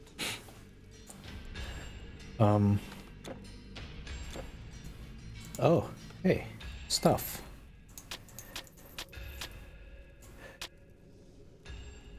But yeah, what I meant with the whole look to more traditional RPGs for design ideas is like what mechanics to include. Like, what mechanics do traditional RPGs have, and try to adapt those to a more action style gameplay. Oh, I still have this. Oops. Which is where you get things like a dozen or more than a dozen different resistance types. Right, because that is something you find in more old school traditional RPGs. Right? A dozen different damage types. All of these monster types where you can have different bonuses against them, etc. Like, all of this is very much inspired by more classical RPGs. And then, of course, disarm traps. That is very much classical RPGs. Like, down here. you would look the worse not for wear, Wanderer. think of... You'd better buy some of our stock, or the Fungoids will get you. You wouldn't even think of including something like that in a normal ARPG, really. Especially not when it just gets lost among so many other stats. Right, so that's what I meant.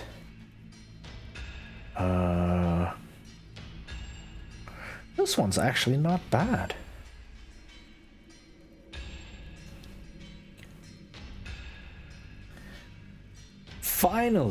finally, some wrist armor that is much better than my current one. Plus 15% elemental damage, plus 8% intelligence, plus 11% energy, energy regen, defensive. Yes, finally. Oh my goodness. That's good. That is really good. Don't get lost around here. Okay. Do I still have the rune tablet? I still have the rune tablet. I don't know what to use it for. Splendid. Okay. I don't know why you are there, just randomly. But okay.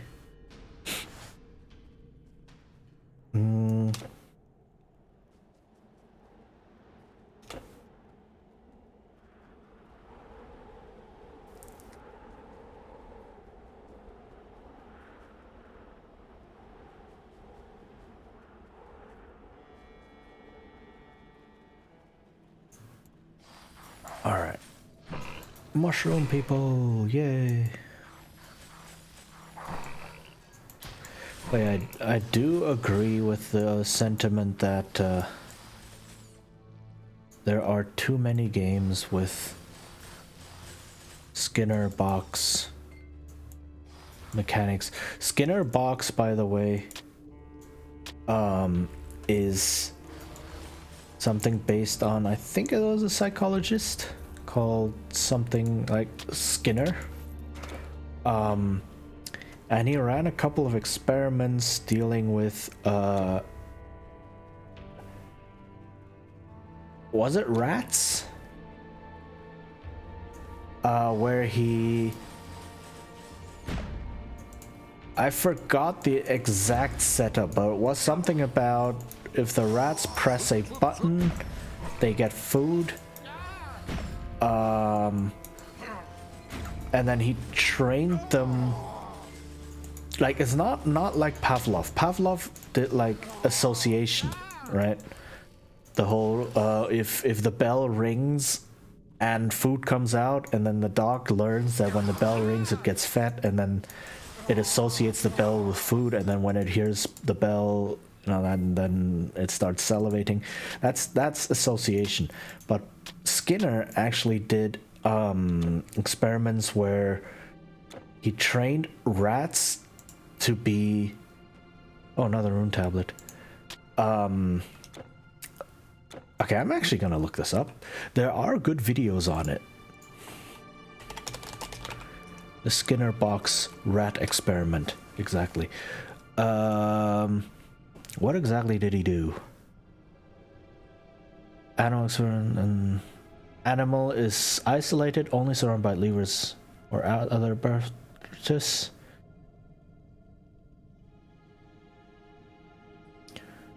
Okay, so it's really just the rat learns that if it presses certain levers, it gets food, and if it presses certain other levers, it like gets a shock or whatever, and then it just keeps pressing the lever for food even when it's not hungry, or things like that, right? So it just wants the instant gratification, and a Skinner box mechanic is essentially something that just makes players just want to continue playing, or not even playing, but want to continue engaging with the game, because the mechanic is designed in such a way as to appeal to our most base instincts in that sense.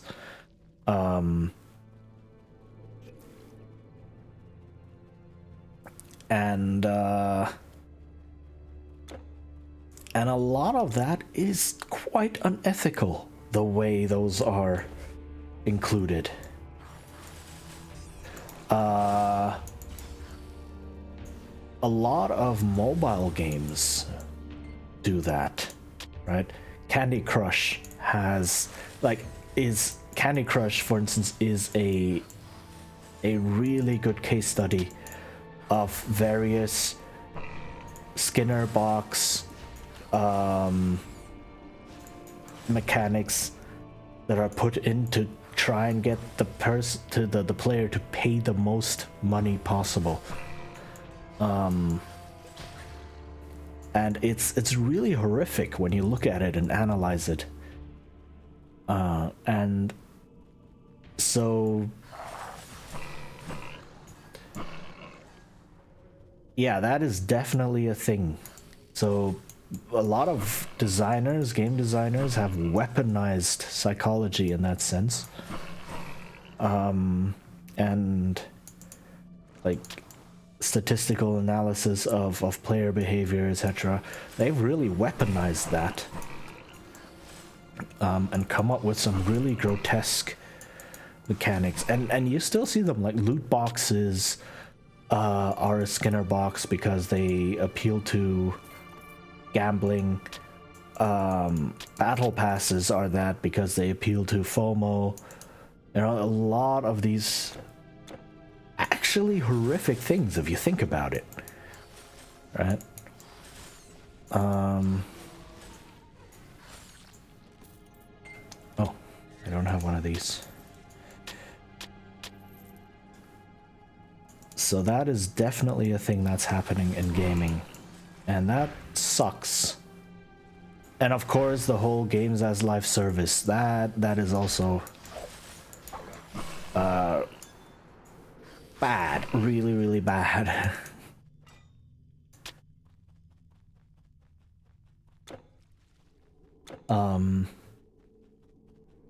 What is it? There was like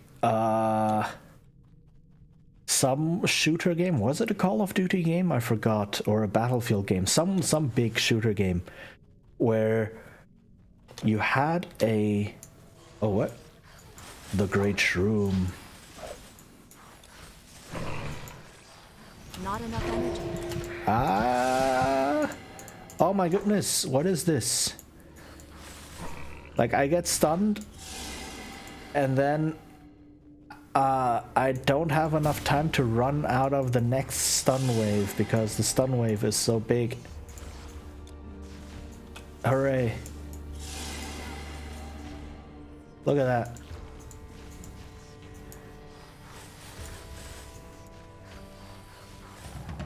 Oof, okay.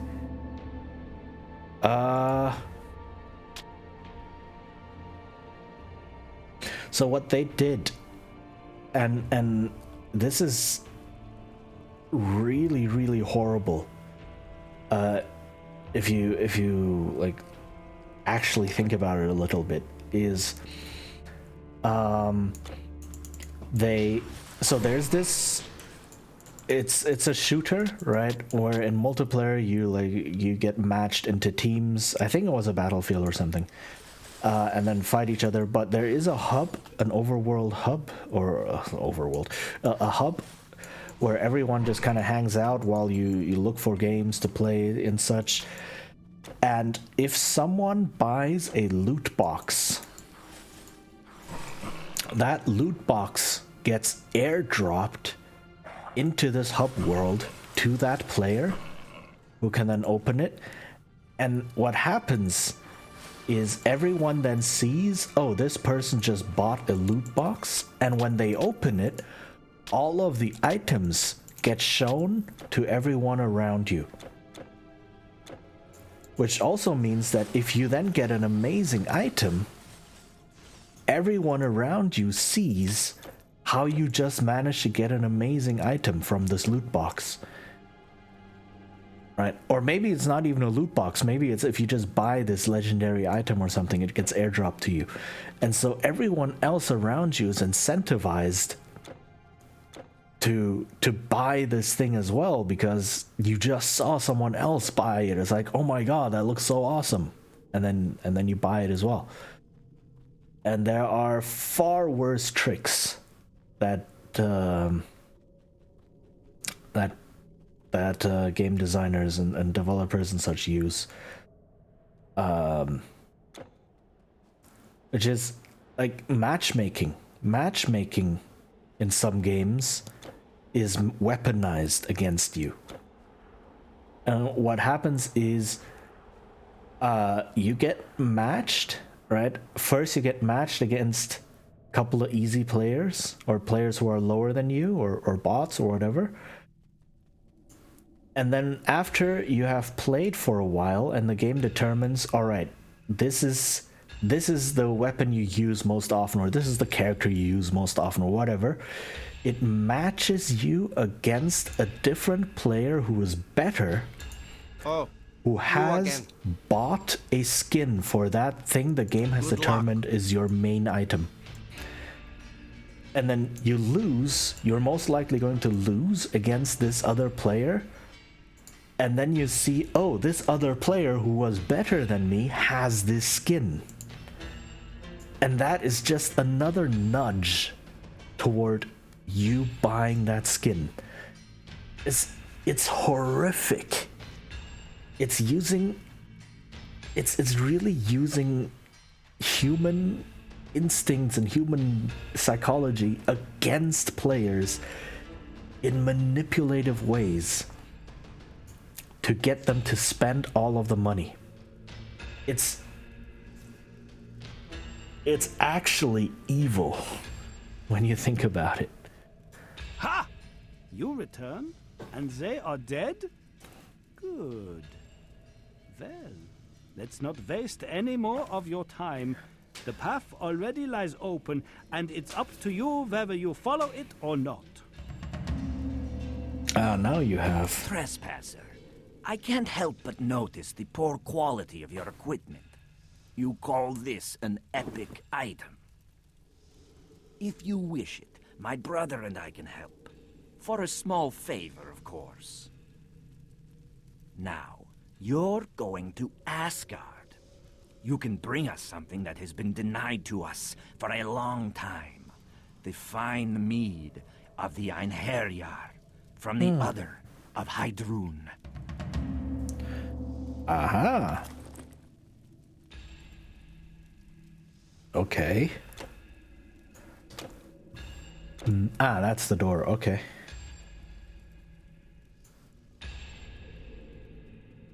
Dun, dun, dun. Secret tunnel. Secret tunnel. Through the mountain. Secret, secret, secret, secret tunnel.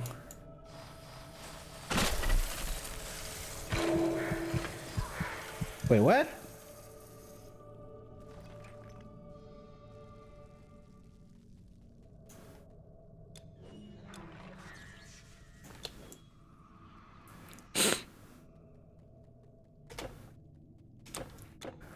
I mean, given that this expansion came out after Avatar did, I think. Did it? When did Avatar come out? Yeah, it came out after Avatar did, I believe.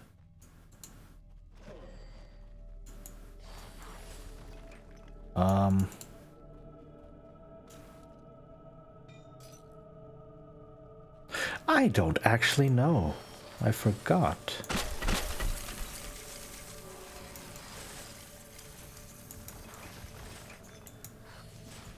Golem heart. So I'm guessing I can't attack them. I shouldn't attack them when they're in their crystallized state thingy. Avatar lost its hype. I have no interest in seeing the second movie and spin over.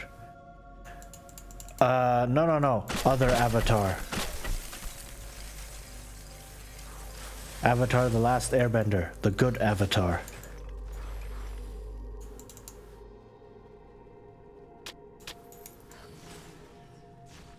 Not blue people Avatar. I don't care about blue people Avatar. That's just Pocahontas in space. You know, so that's no. I actually forgot that existed.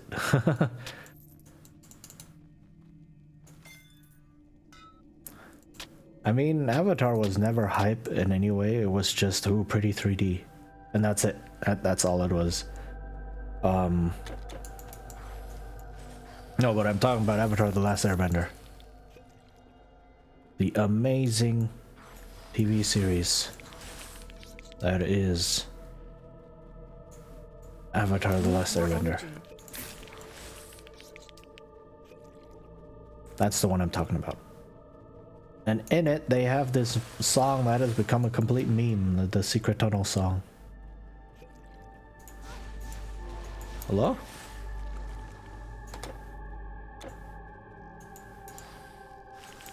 Why are there so many bugs? Oh, I'm not in Asgard yet, right? I'm 7th branch of Yggdrasil.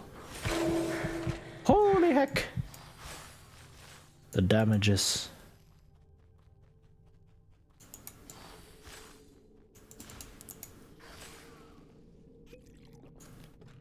Oof. Felt it kind of died at the end of Korra. Yeah, Korra was...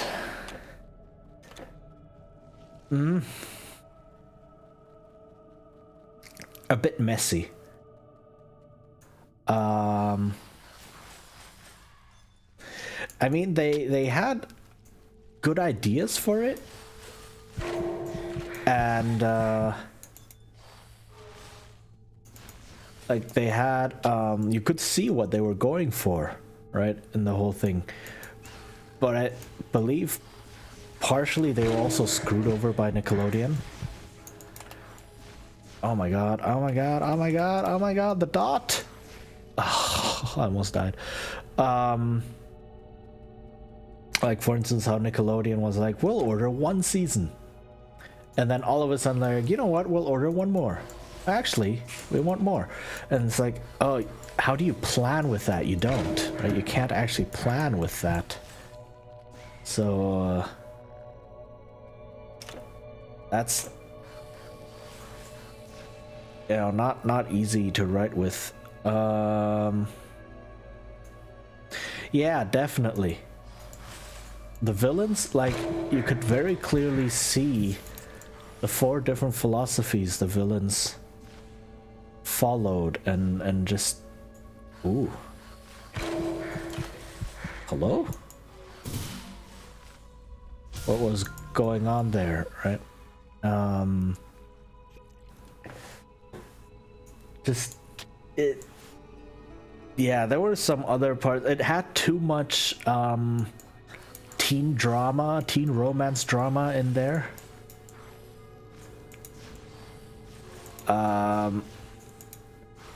And not enough,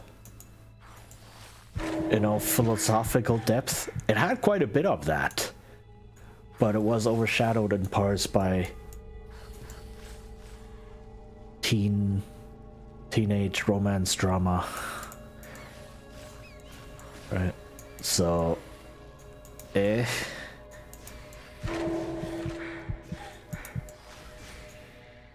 And it kept, it almost felt like the writers kept writing themselves a bit into a corner with what they were trying to do, and then had to just kind of do an ass pull every now and then. It's a bit odd. I enjoyed it overall, but it definitely has its weak spots.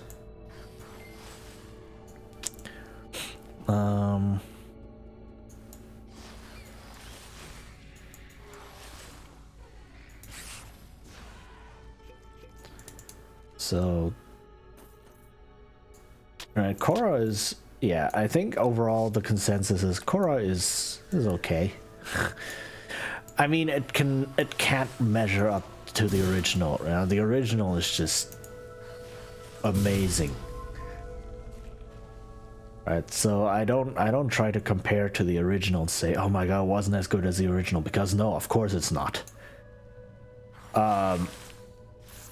But even so, Korra was nice.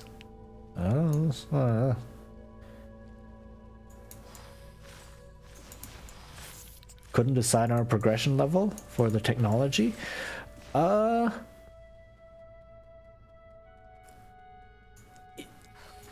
I actually think that part they pulled off relatively well.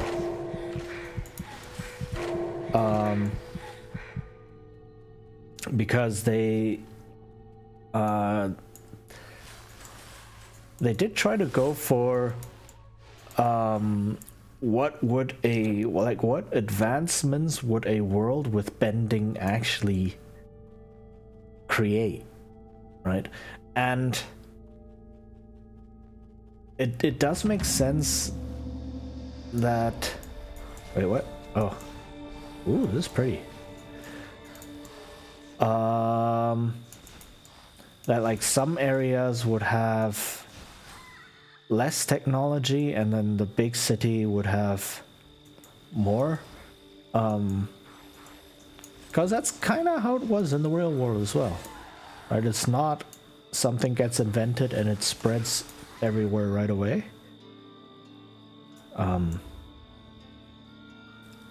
But I do like how they did try to include like what technology would actually arise in a world that already has bending. And so I don't know, I like that part. But I understand that it is a bit jarring that like some portions are like look more or less unchanged. It looked like it was Victorian stuff. No, it's not actually. I don't think it was Victorian. It's like the Roaring 20s.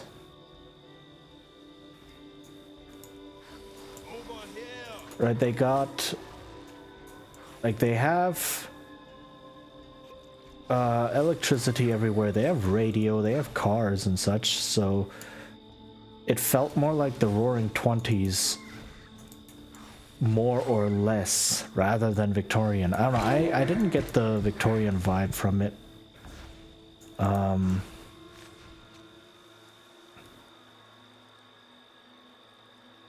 Even I couldn't figure out the clothing aesthetics.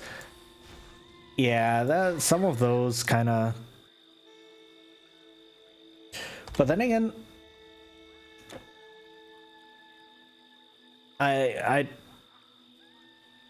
it is like Victorian is very much tied to the UK, right? If you think of Victorian, I mean that's where the term comes from, right? If you think Victorian, it's very much UK, and I like how they stuck true to the like the Asian influences and try to work with that. So reimagine it as like, what if, you know, what if instead of Western influences, how would like Asian fashion and architecture and such look like if it advanced to the 20th century, early 20th century? Like, if they succeeded or not, you know, that's a different discussion. But I think had they gone with like a more European aesthetic of like suits and those big dresses and such, it's like, yeah, no, that would have just been Same because they brought in electricity to replace bending, so the average person could pretty much do a full version of actual bending. Personally, they mix up too many cultural ideas into one city. Wasn't that the point though? Like the whole point of Republic City in the show was that it's like it's where everyone goes and it's where you get all of the nations together, you know, and you get everyone in there. Like if that had been in other places of the world, I agree, it would have been really, really strange. But I thought that was kind of the point of Republic City, you know, to have everything be there and everyone, and not to have any more differences or divisions rather. Differences are okay, but divisions. Right.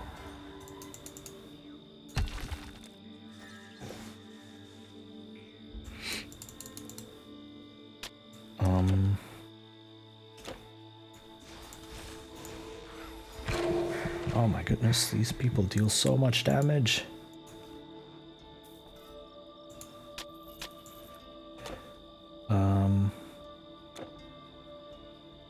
I mean, I don't know. That's what I got from it.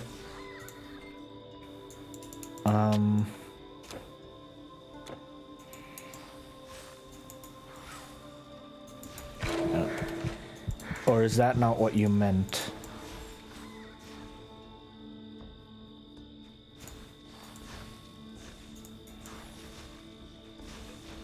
And I... okay, hold on. I need to focus a little bit so that I don't get murked here, because I don't know where my last fountain was.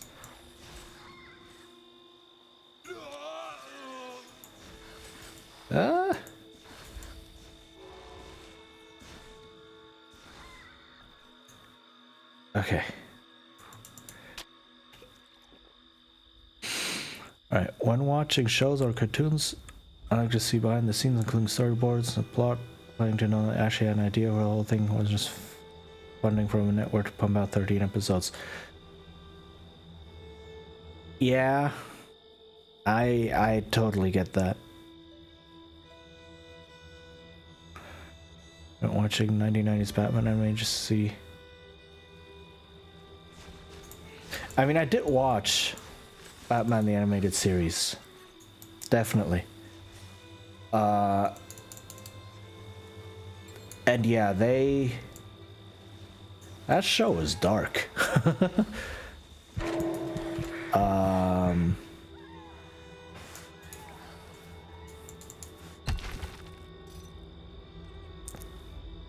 Okay.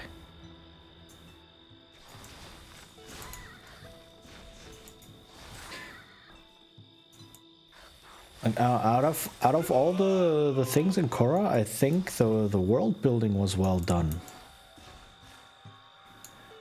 Right, it clearly builds on the old show,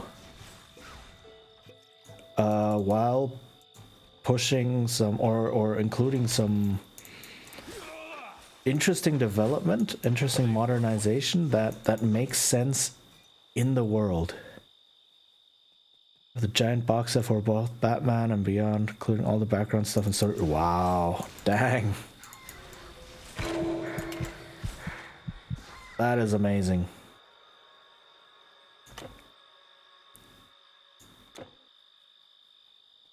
I've never seen yeah, I don't get to see a lot of storyboards or things. Well, no, when they announced Korra, I did follow the development of that, right? And there were a lot of like a lot of info on the background, actually, right? On the world and on the new characters, you know, and they introduced Tenzin's family and all that. So I did follow all of those. Heck, I was on the biggest Avatar fan forum. I was a mod on there, so I definitely followed all of that stuff. No one makes stuff like that anymore. You can find a video game show includes anything. Yeah. Hi, Yaki. Finally can catch the stream. Yeah, it's nice to have you here. How is it going?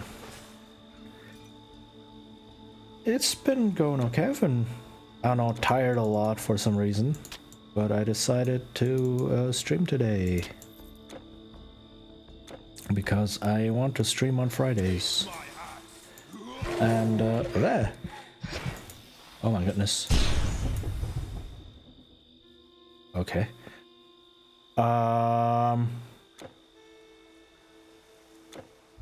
Yeah, so, and I want to continue in this game. I don't... You again, here? Warriors, Valkyries, deal with this intruder. Oh, these people are big. Oh, okay. Plus, I want to try and finish this game. I don't think I will finish this game. There's still so much. This game is so gigantic. It's crazy.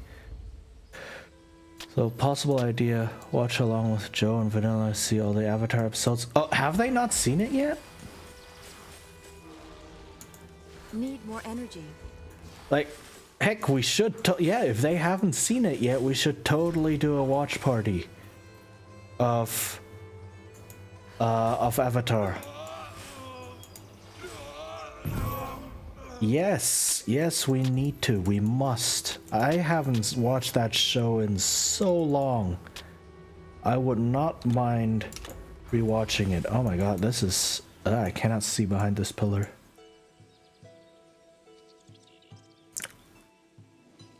So yes, I am all for that.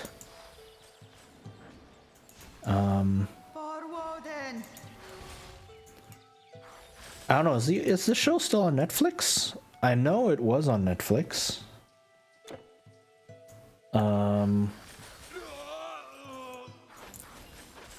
But Netflix is also impermanent. Very impermanent, sadly. So I don't know if it's still on there, I haven't checked.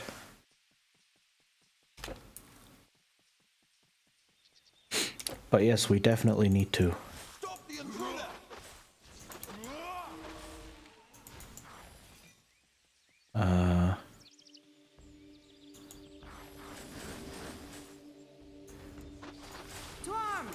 Okay. Add pirate burn DVD computer for finding external player. Yeah, if we don't have any other avenue of doing that. Like if it's on Netflix, I have access to it, so I could do that as well.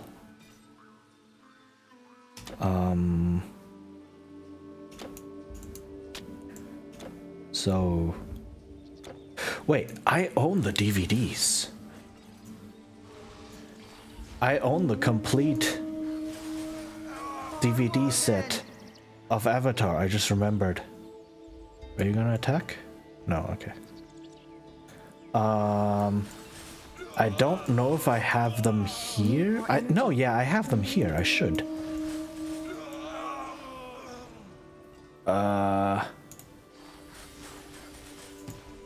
So play a third party until I actually like it. But yeah, I have all of them. Not enough energy. So and my computer has a DVD drive, so I can do that.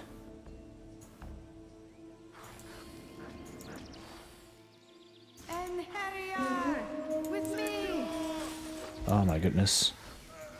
The heck?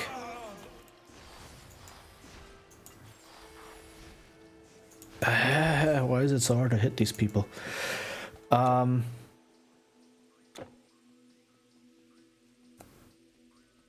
yeah, that I now just remember that I wrote reviews for basically every single episode except for the last 4, right? The grand finale. For that forum, avatarspirit.net. But can I not damage you? What is going on? Okay. So yeah, that was the thing I did.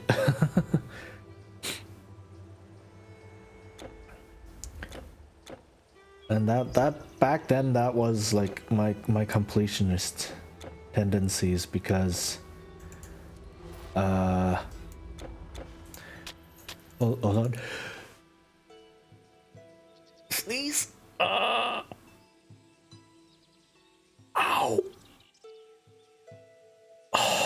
Okay, no sneeze. Ow.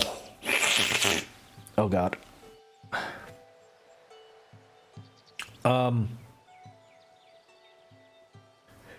Right, because the website had a section for episode reviews, but it was very sparse. There were like, I don't know, 10 reviews in total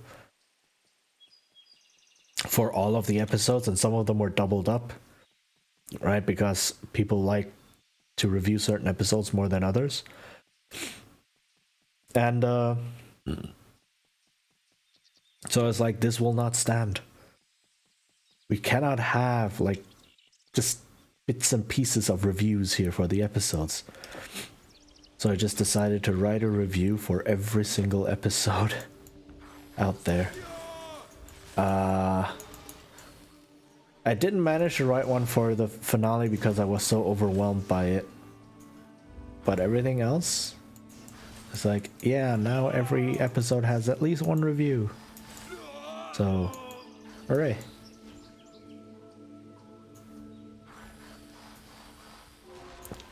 Seriously, can I not? What is happening? Need more energy. Why can I not damage these people? Oh my goodness.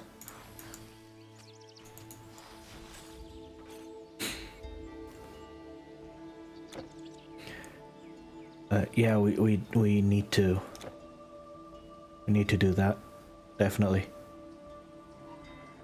Okay.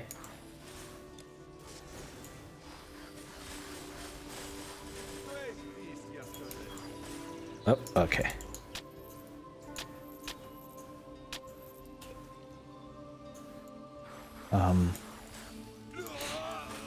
Yeah, it is a great show, and people need to watch it because it is worth watching. Well worth watching. We're back? Yeah, no problem.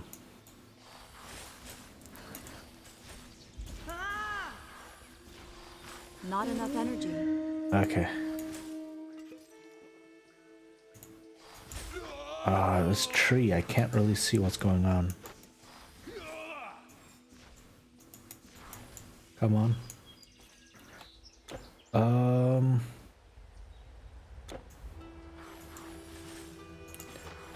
This place is beautiful though. I mean, it is Asgard. So, yay. Has your internet been fixed fully now? I think so, more or less. Like, I didn't actually do anything. I don't know what was wrong with the internet. Oh yeah, it does look like it's working now. This game, the base game is old. The base game is from 2006. Oh my goodness. Okay. Oh heck, I'm out of potions. That explains a lot. The base game is from 2006, but the expansion I'm playing right now. Where can I get? Is it here? Yeah. The expansion I'm playing right now, which is the second expansion to the game, is from 2017. So, and this game was last updated, got a big content update this year. Right, 2022, it got a content update. So, yeah. Yes. It is still active. There's still stuff happening to it.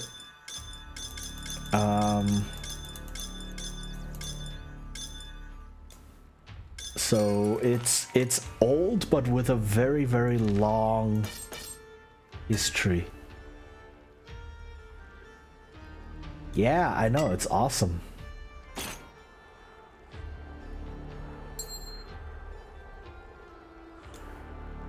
awesome that there's still stuff happening to it.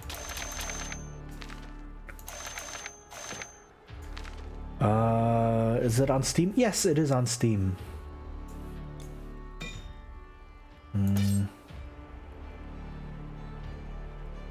Ooh. This is the anniversary edition. which I think came out for the 10-year anniversary. Helmets are over here. Maybe. Tangled hair, but no split skull. Along with the, Can I buy this? Yeah.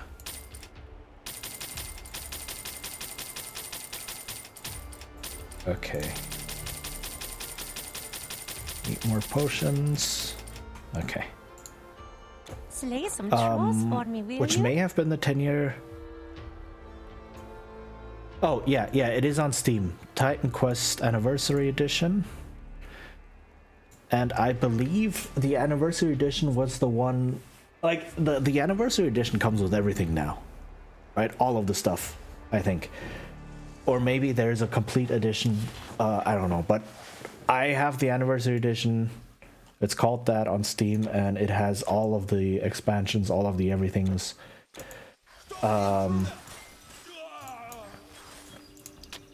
So, yeah.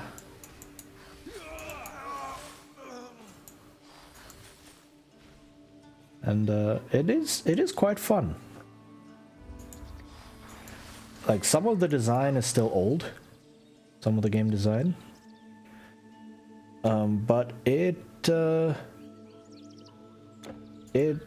was really good. And I mean,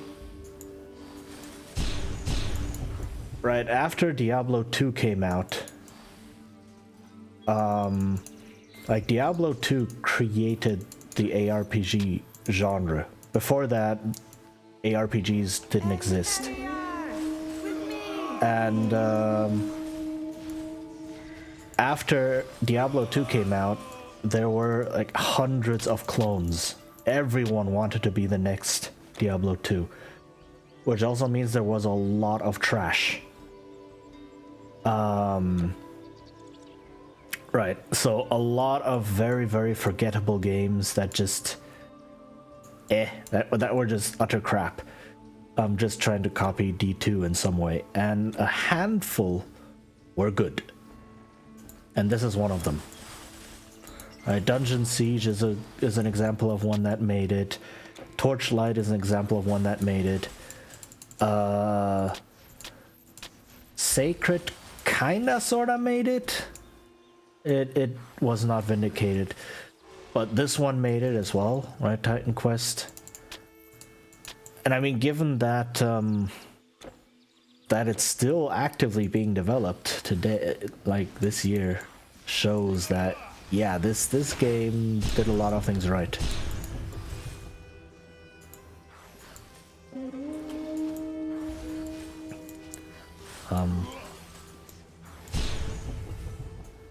So yeah, if you are interested in like old school ARPGs, definitely worth checking out. I'm enjoying it so far. Like, this is my first proper playthrough. I mean, I did play the game ages ago when it first came out, basically. But I never got very far into it because I wasn't that good. And I lacked time and energy to get into it. But so this is my first proper playthrough of the game. And I'm really having a blast so far. It is a lot of fun. Does a lot of things right.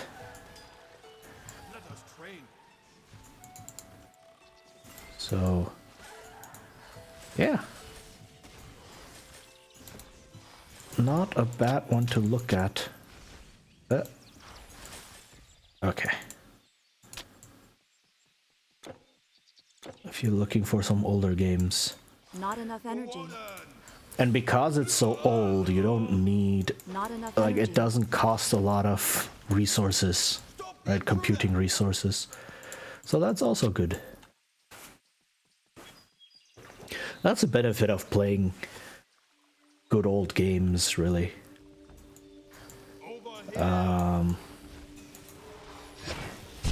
Right, you can have an appropriately old computer to run them. which is really helpful. So screw like Call of Duty and all of those AAA things. It's like no, this is what I'm sticking with here. This is the good stuff.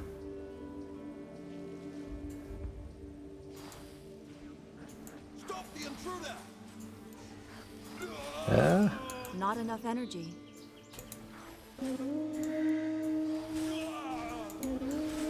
Oh my goodness.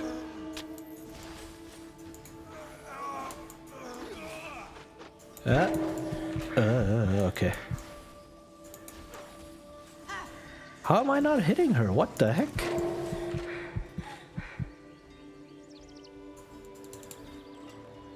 Okay.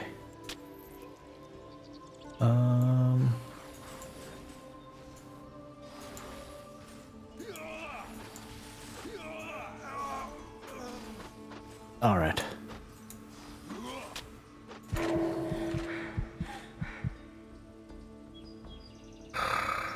Oof. Oh, there's something here.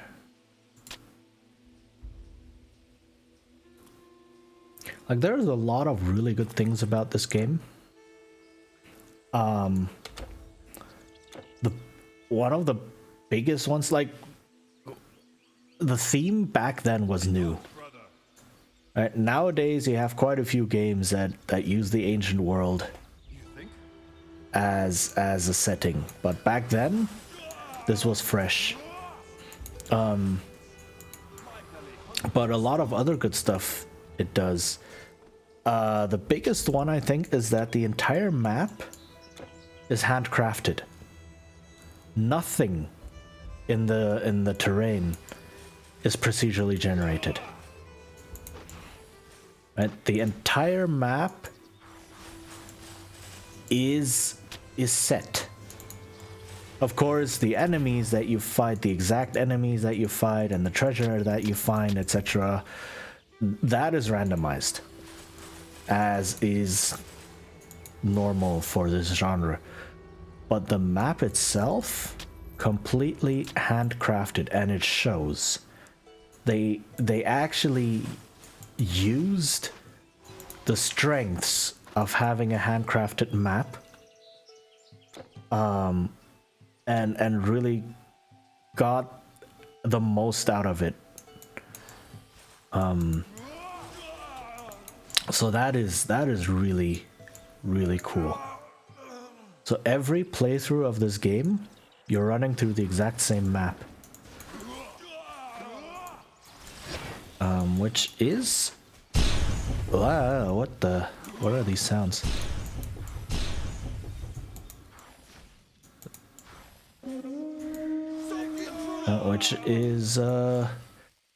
Which is something you don't really find in ARPGs in general.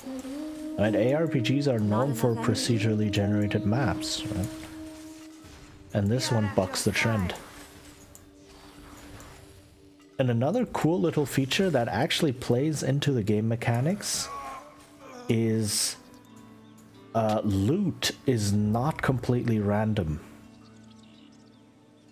So when you see an enemy use a specific item, like this dude has a staff, and if I murder him, he drops the staff.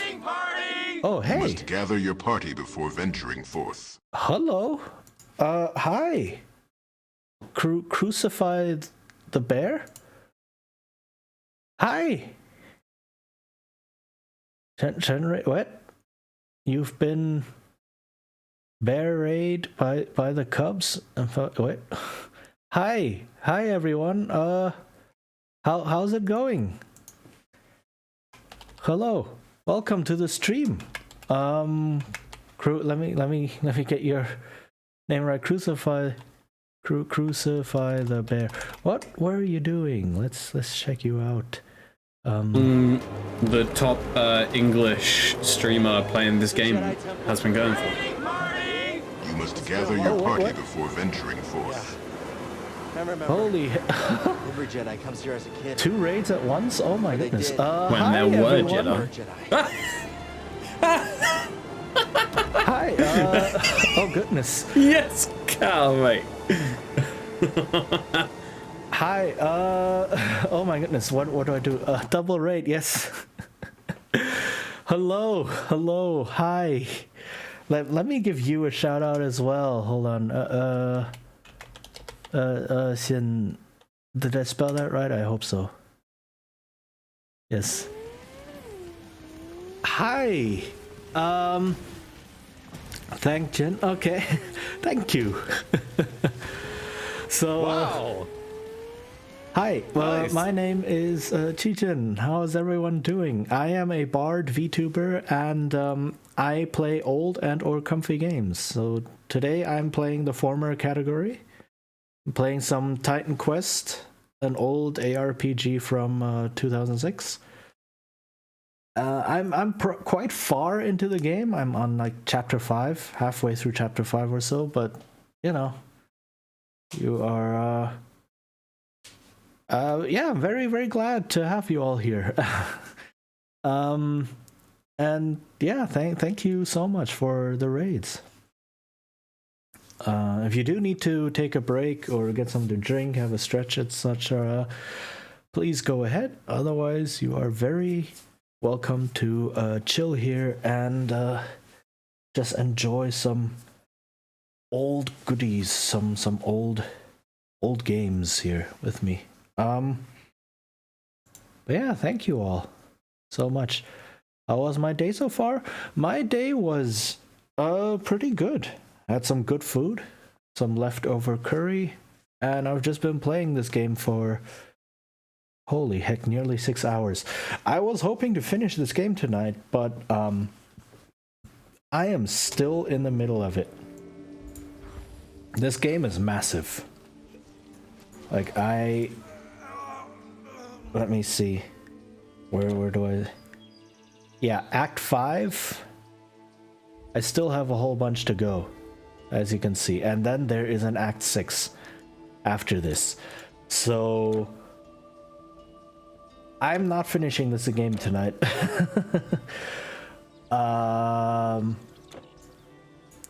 But... yeah. This is... How was your day? Hold on, I didn't actually check what you guys are playing. I am so sorry, it's a bit overwhelming. Dead by Daylight? Oh, were you playing Dead by Daylight together? How did it go? This door is locked. Okay, this door is locked. How was Dead by Daylight? Did you... I don't know, were you survivor or killer? Did you get some good games in?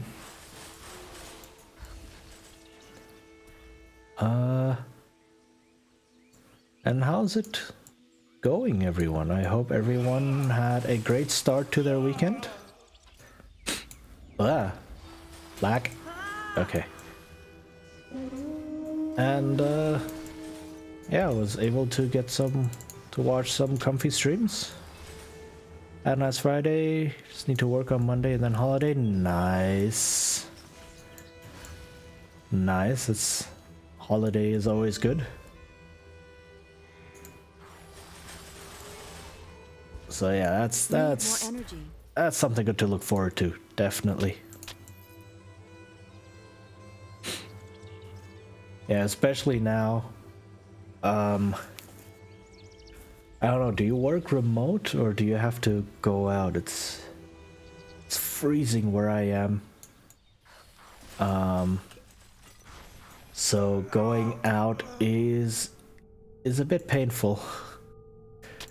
So if you do have to go out for work on Monday, I sympathize.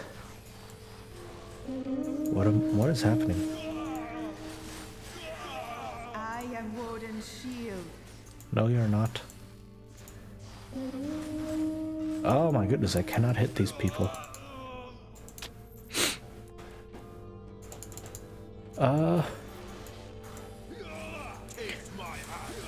But yeah, this game, an old ARPG raid. Yes, exactly. Hi.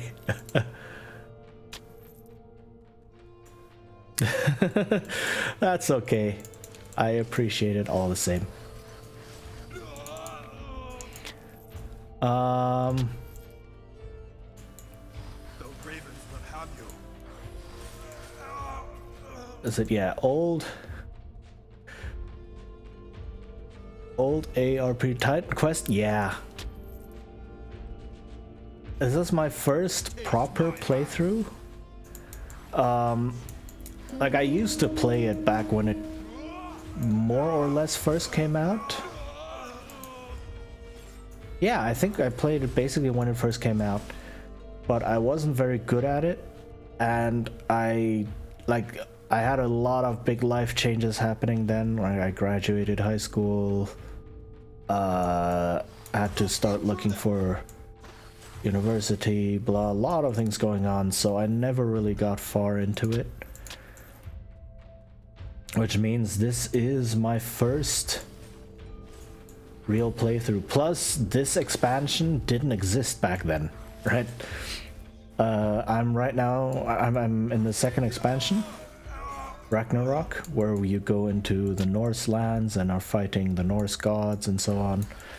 And this expansion came out in 2017, which is crazy to think about, right? 10 years in between. And this game got an update this year, 2022, which is even crazier to think about. But yeah, an old ARPG in the wake of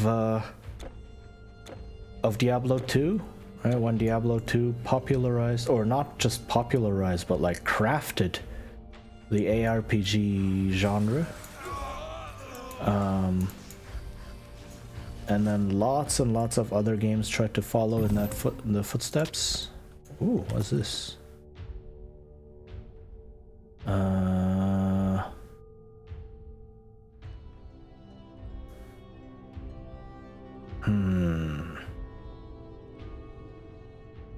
Not as good as mine. All right. And this is one of the better ones.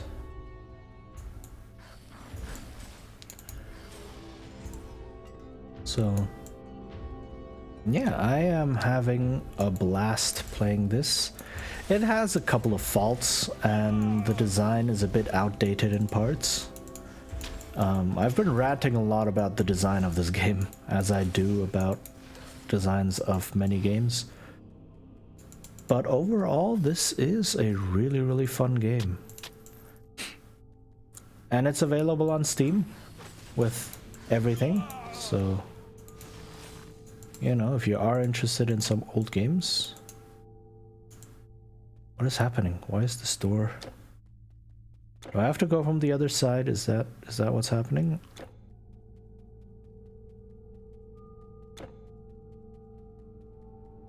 Huh.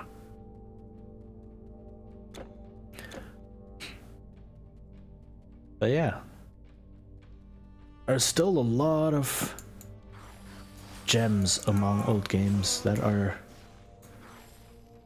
no one even knows exist. Okay, I'm guessing I just have to take the side door. Ah well, okay.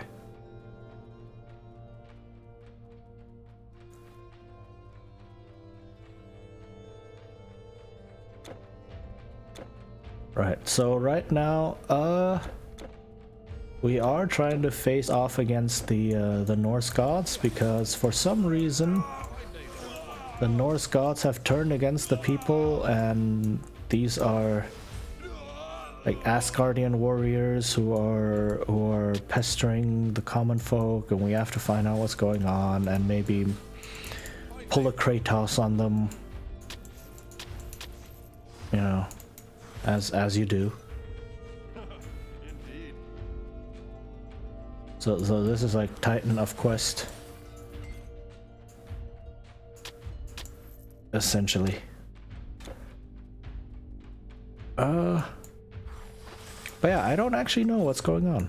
Like I said, first proper playthrough. As you must kill the old gods to become the new gods?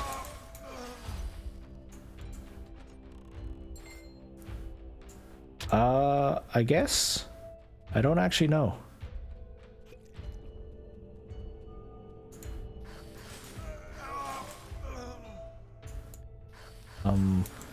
But I do prefer no spoilers. If you do know what's gonna happen. So oh, yeah, exactly. Not spoilers? Okay. Yeah, it's like we've been murdering a lot of like divine beings, like not gods. Well, actually no, we did kill some, I think. This has been a long game. Like we went through a lot of stuff. We went through Greece and Egypt and Babylon and China and Greece again, and now we're through goat.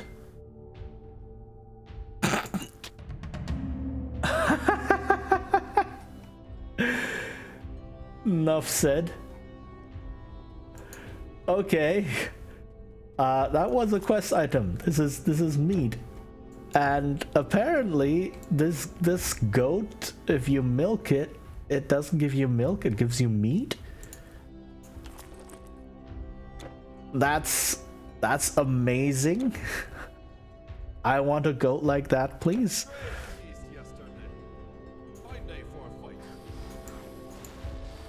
Because meat is nice. Meat is really good.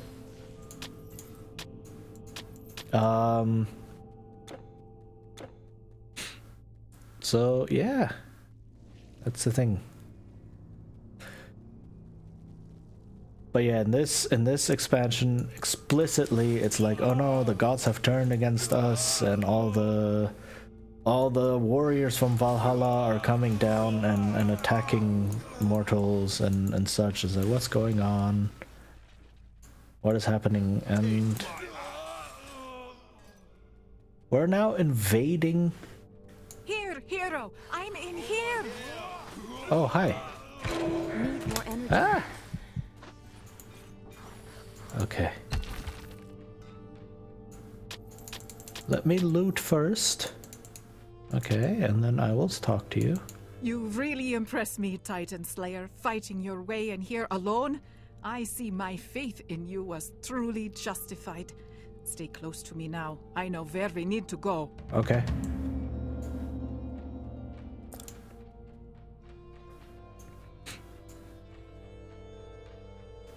Come on.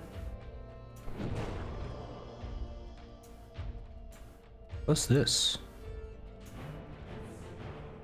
That's Odin. What? We're just fighting Odin? Okay. And Balder. And who this? Tyr? And who this? Freya? What the heck? We're just fighting all of these gods just like that. It's like, oh hey. Run, run, run. Oh, all the gods here. Okay. What? What the heck? Loki.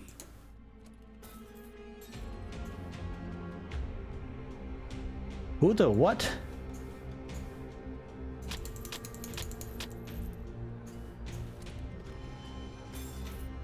Okay, I am so confused. Yeah, exactly. But it's like, oh hey, just all over random, like these four gods. Look, it's what's his face? Anthony Hopkins. And Loki. Oh, I'd hoped you wouldn't work it out quite yet. But no matter, it is too late. This is what it feels like when your friends betray you, Freya. And Father, I've had enough of being rejected. Today, I reject you as our ruler. You know what's coming to you next. As for you, Titan Slayer, I couldn't have done it without you. You have served well. First by helping me make that spear, and then by sticking it into this pretty fool.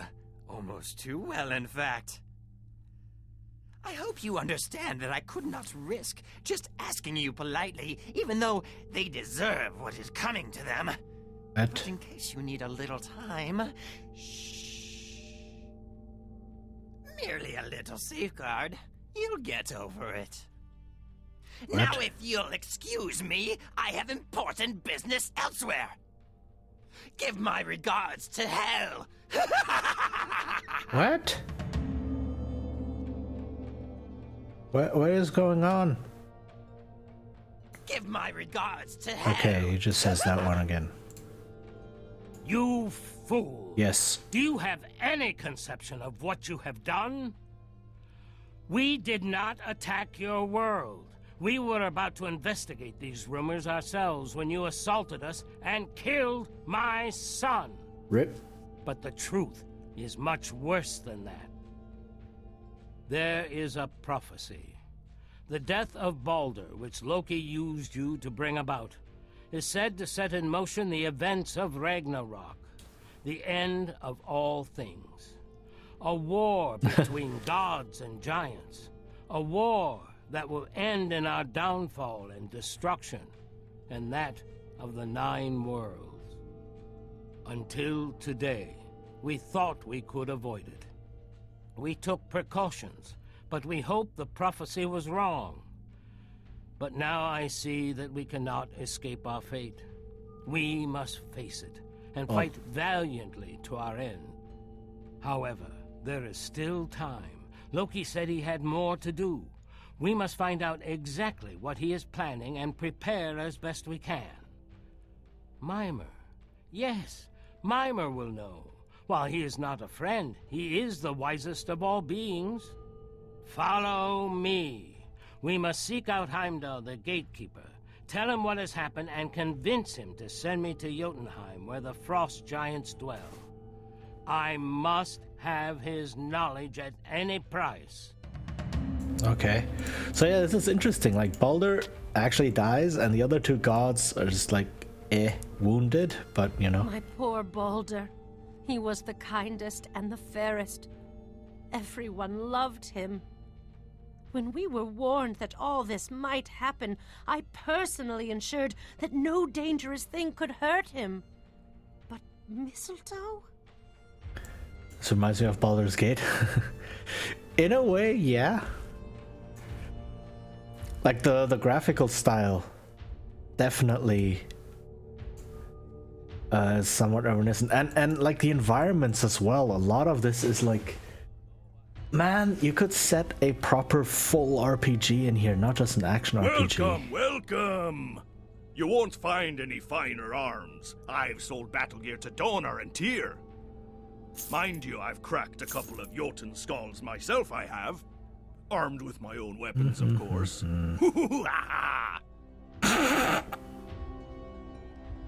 Oh man. What the heck? Plus 20% intelligence. That is massive. What? Wow, okay. These all look pretty good. Plus 15%. Wow. Okay, all of these look really good. Right, I'll just keep them. Remember, don't strike until you see the white of their eyes. So anything here? All right, this is where I need to go. Or is this where I need to go? Oh. Okay. Then never mind. I want to see what's back there. Is there more shop? More stuffs? Yes, caravan, let's go. Hello. Hello. That's the quest item.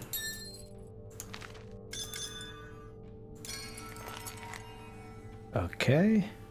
I wish I was a cider. You wish you were a cider? What?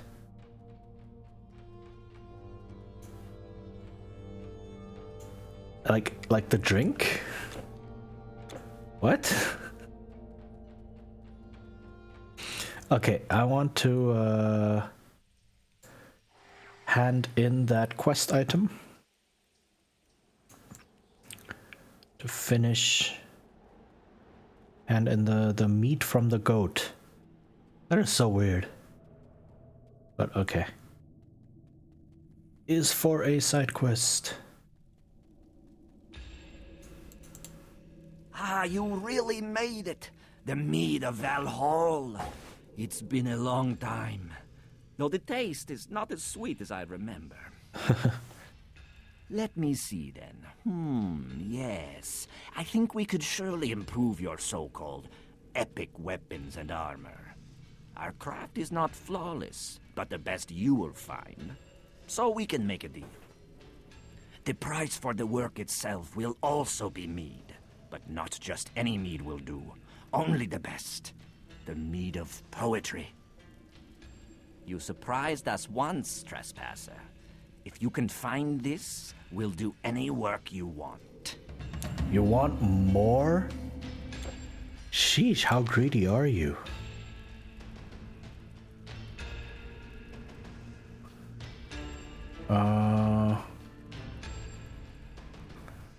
Okay, it doesn't actually tell me where the meat of poetry is. Like that's what this game does. It's like it just kind of says, all right, you need this, but it doesn't necessarily tell you where things are or where you need to hand them in and such, which makes it like it can be good or bad, right? It doesn't make it as much of a checklist game. It's just not just go here, kill this dude, go there, pick up this item, right? So it's not. Oh, now this thing is open. It's not a checklist, so the game doesn't feel as monotonous. The world feels more mysterious and more alive, so that can be a good thing if you're into that. On the other hand, if you do enjoy like Ubisoft style checklists, some of that might be a bit frustrating. Okay, what's all this then?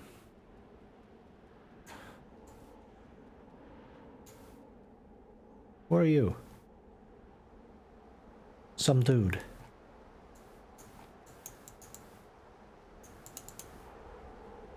Wait, where's Odin? Are you Odin? Heimdall. Where's Odin? What the heck? Did Odin just disappear? Oh wait, I have to activate him again, I think. Ish. Because I teleported out of there, so I think he reset. Yeah, oh well. That's okay.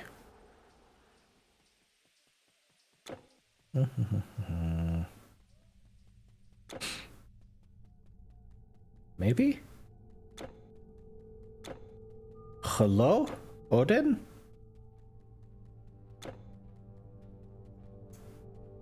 We can talk later. Come. Did the whole thing reset?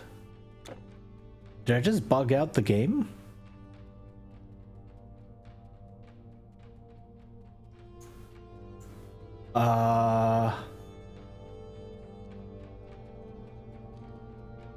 Uh-oh. Did everyone just kind of disappeared? What's happening? This doesn't look good. Like, Odin just disappeared. Completely. So...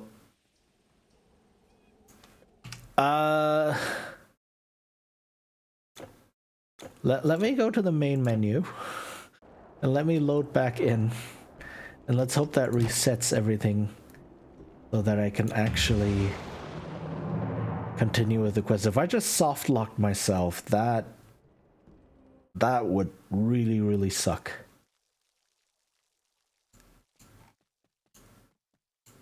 Okay, Odin is here. Oh. Okay. Hi. Wait. First? Okay. Hi, Dragon Soul. How are you doing? And, okay, if you redeem first, that means my stream must have crashed in between somewhere, but, welcome. Hi, how are you doing? No need to explain, I have seen it by now. A reckless hero who is too eager to help and brings disaster, and a reckless master who is too eager for knowledge and risks the same for himself. You are a peculiar pair. I warned you, Allfather, not to let Loki run free. I warn you now that going to the giant's home at this time is a dangerous plan. As much as Mimer's wisdom may help us, who will lead us if you fall? But if you insist, I will open the Rainbow Bridge just long enough for you to pass. I cannot guarantee, however, that I can do the same on your return. Stand back! You are existing? I mean, sometimes existing is enough, you know?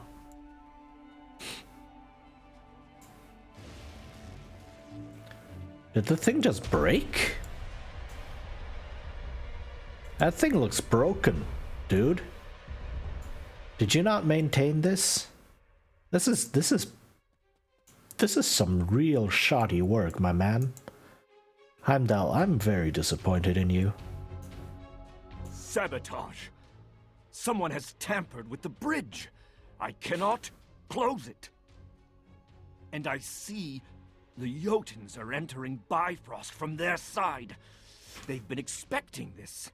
They're invading! Get ready to fight, brothers! Ragnarok is already upon us! Rip.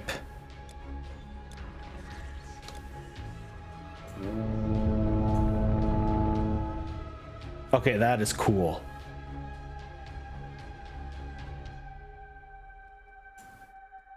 So now I what? Now I stand here?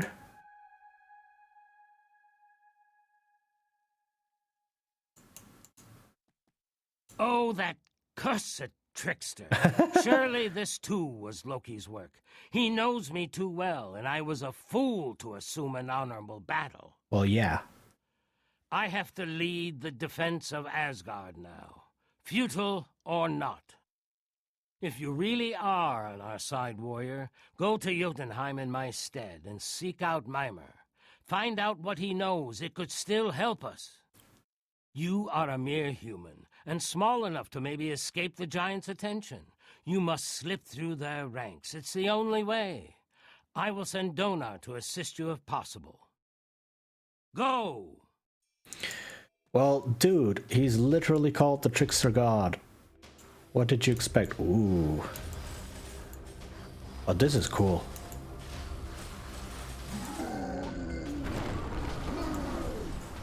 We now fight frost giants.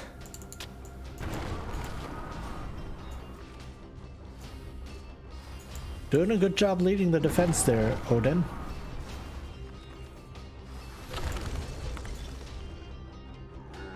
Wow, all of that freezing. Oh. Wait, there's branches in the Rainbow Bridge? That's Need more energy. That's interesting.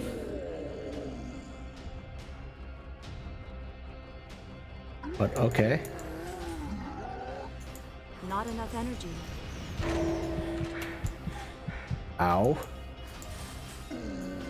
Oh man, this is trippy. Like the effects of this bridge. Oh my goodness, they're making. That's not great. This game based off Norse mythology? No, it's all sorts. The acts, like the first act is Greek mythology, right? In fact, the whole theme is Greek, where you fight titans, and then you have Egyptian mythology. Then you have, is this Chinese? Yeah, Chinese mythology. And then you go into the Greek underworld, so there's a lot more Greek stuff in there. And then here, this is Norse mythology. And then the last act, chapter 6, is Atlantis. So that's kind of Greek again. So it's mainly Greek mythology with a whole bunch of other ancient world stuff thrown in.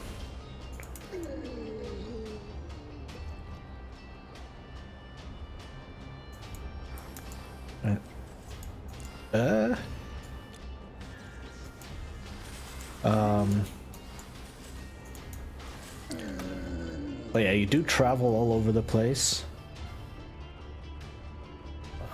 which is cool.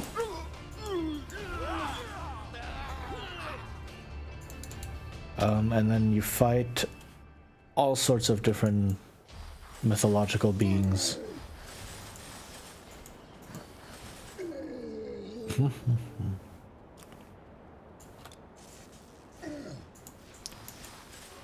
Come on.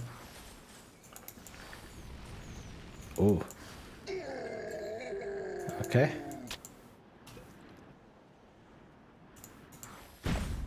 Oh, what? They have cannons. What the heck? I mean, yeah, okay, these are dwarves and they are crafters, so I get it.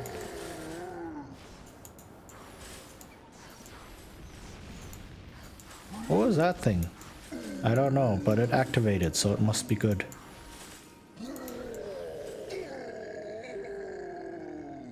All right.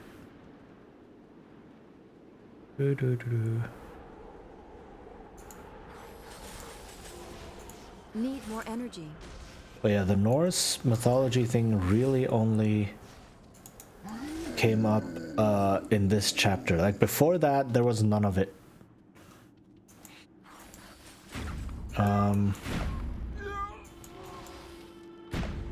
Oh my goodness. Right, so this is the second expansion where they introduce Norse mythology.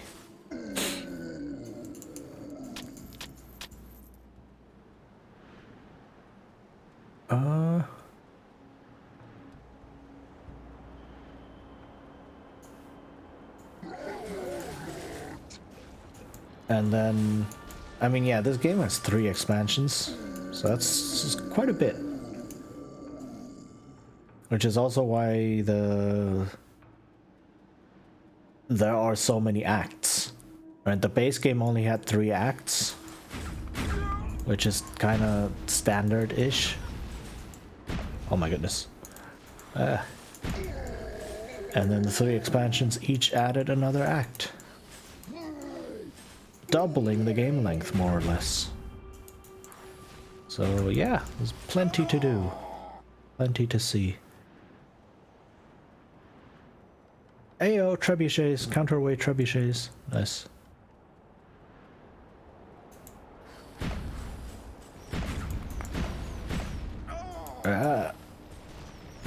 Come on. Oh man, these giants.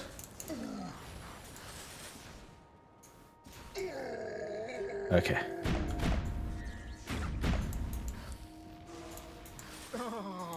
Slowly getting to the next level. That's good.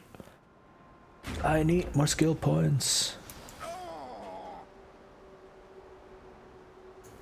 Yeah, what I really appreciate about this game as well is the skill system. That one's nice and innovative.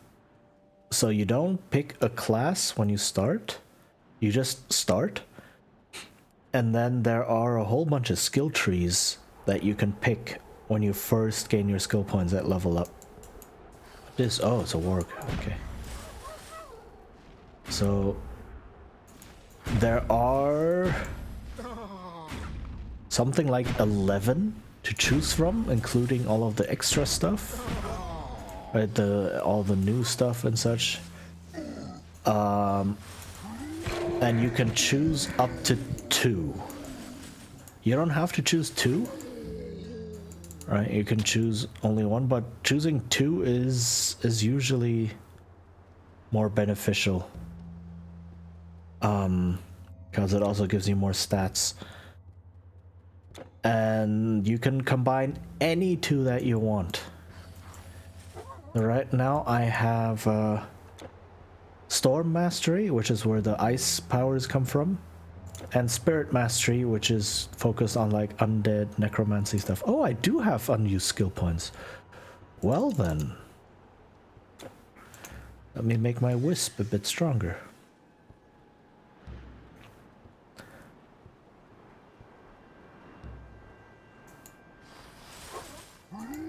And there's a whole bunch. There's like for all sorts of different types of magic, for like melee fighting, ranged fighting, like roguish, backstabby fighting. There's like, yeah, there's like fire magic, nature magic, dream magic, I don't know, storm magic, which is what I have. Right, rune magic, which was added with Ragnarok, and so on. Like a lot of different things. And you can combine any two. And just kind of mix and match your own thing, which is awesome. Like it leads to, like it invites a lot of experimentation. And since there are 11 different trees, there are 110 possible combinations. Alright, so that's a, well, no, not 110. That's not quite correct, because the order you pick them in doesn't matter. So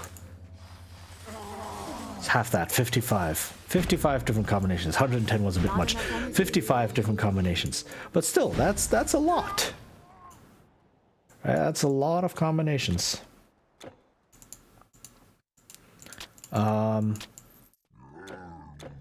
Is there nothing else in here? Okay.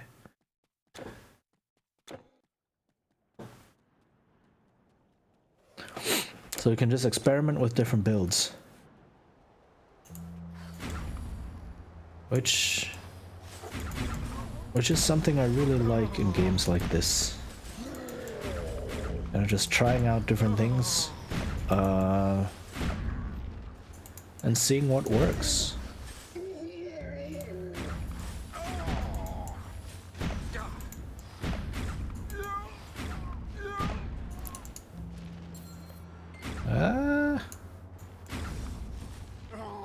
Okay.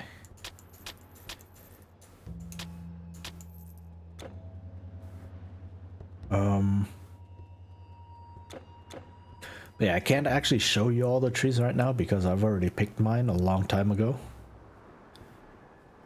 Also, I can't see anything. But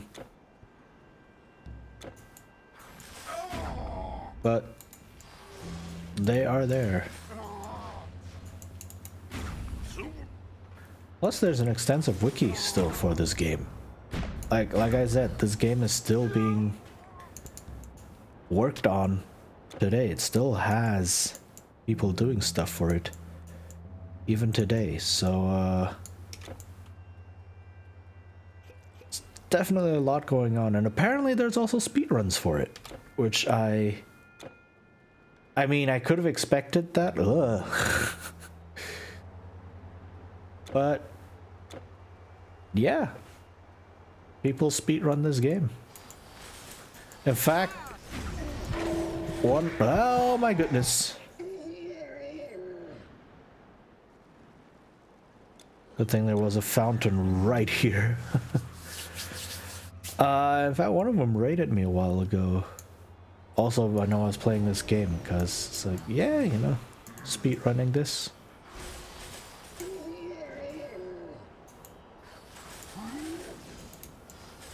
Oh my god, come on. Okay.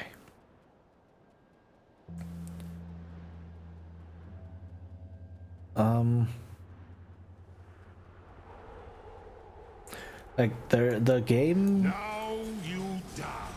Wait, what? Who said that? Yeah, okay, you were right. Who was that? What the heck?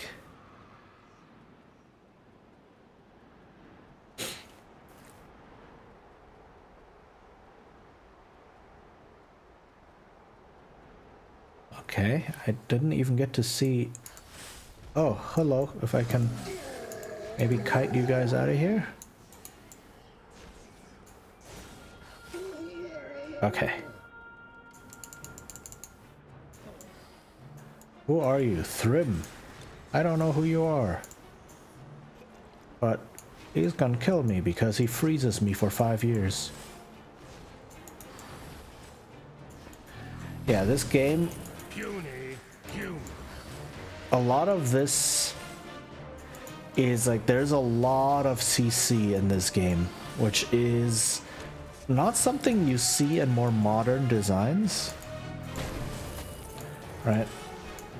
And if you get caught in CC, unless you're playing a super tanky build, you're screwed. So a lot of the game is really about, or a lot of the combat is really about, do not get caught in any form of CC. Right? It's not so much surviving the CC as it's just not getting caught in it in the first place. Which leads to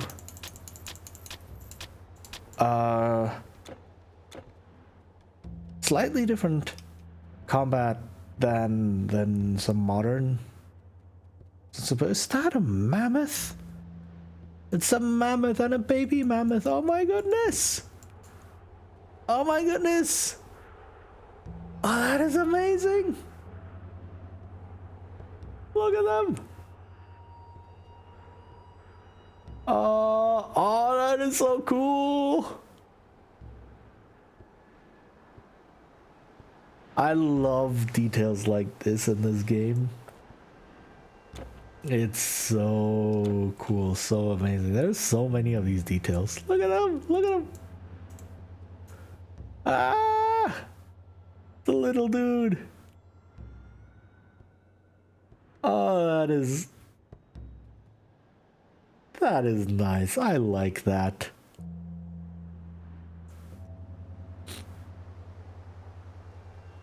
Like in this big giant fortress, like, hey yo, we have a baby mammoth in here. Because we need baby mammoths in our lives every now and then.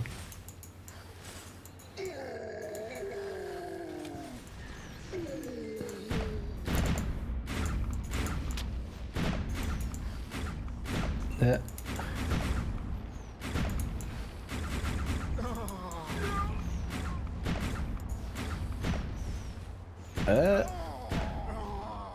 Okay.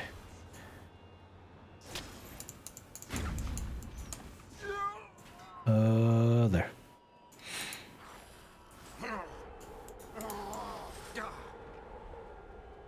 Okay, let's see. More mammoths! And there's a dude, like... Oh, wait. Yeah, no, I probably won't be able to go down there, but look at them! Look at them! There's so many! Oh, this is so cool. I love this.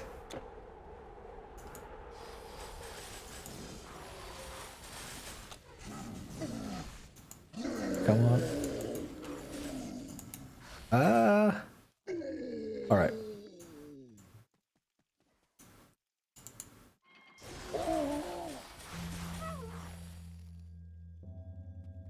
Urvjotun. It's just like wolf giant.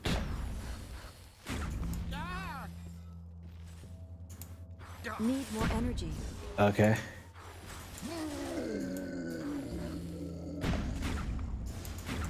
Where is everyone? There.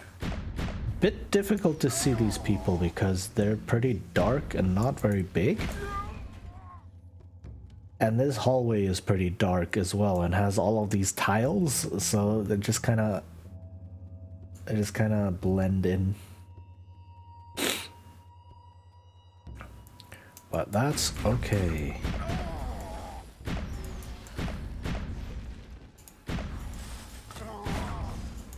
Come on. Need more energy.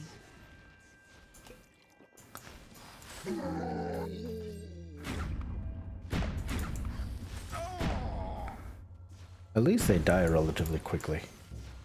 Over here! Let me out! Again? Is that you this time, or is that still Loki? Need more energy. I don't trust.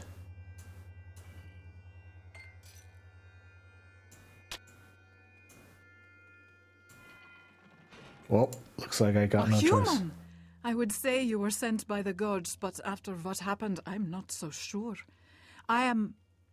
Yes, that is right. Do we know each other? Oh. Oh, okay. So I have never met her. It has been Loki from the start. Thank you, warrior. That brute Thrym kept me in here after Loki gave me to him to seal some kind of bargain, like a piece of cattle. Something about me becoming his wife in place of another who rejected both of them, as if. It wasn't only me the betraying trickster impersonated to mislead you, hero. When he first came into our great hall in Scandia, he asked the king if he would like to have a statue of himself, and when my father stepped onto the pedestal he offered him, Loki turned him to stone. But I will find a way to free him. Wait, what? So we also didn't talk to the king?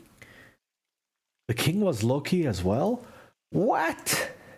That is wild. Wow. Don't worry about me, hero. I have seen where they keep my portal stone, so I will be on my way out of here. But if you find anything that could help lift this curse from my father, please come see me in Scandia. Say hello to my... But yeah. Thank you again for the raid, and I wish you a very, very good night and a very restful sleep. Thank you for coming. Yeah. Have a very good night. On that note, though, I will take a short break. Go to the bathroom, get up, have a stretch. I suggest you do the same. And yeah, I will see you. Good luck on Titan Quest. Yeah, thank you. Thank you. I'm probably not gonna finish it like I hope, but you know, we'll see. But yeah, I will take a quick break and I will be back in a few. See you then.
Okay, I am back.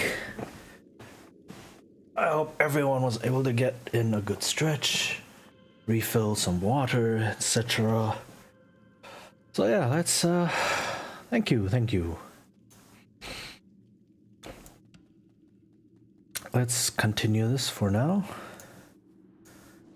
Jotunheimer Wasteland.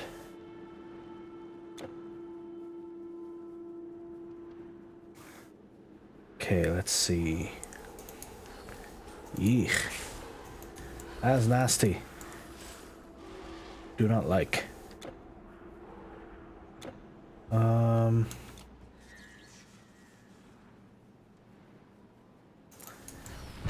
Oh, hey. I do not appreciate.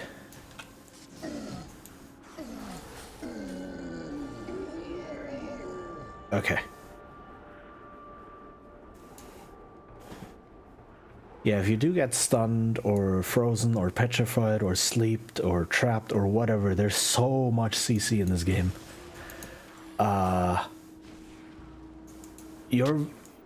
You have to be really, really lucky to survive, especially if you're not playing a tanky build like me.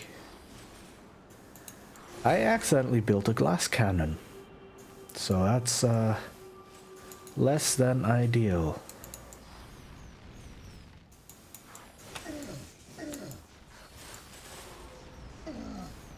Ish, okay. Okay, whew.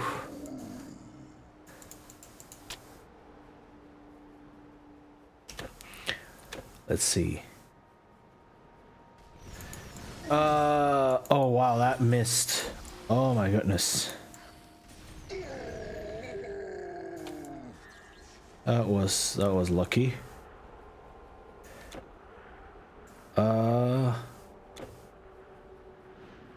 Okay, no, this is a dead end.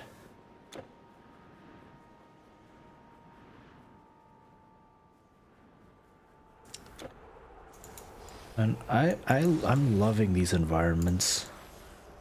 One of the greatest parts of this game. All of the different environments, they're quite varied. And they all look really good. And again, all handcrafted.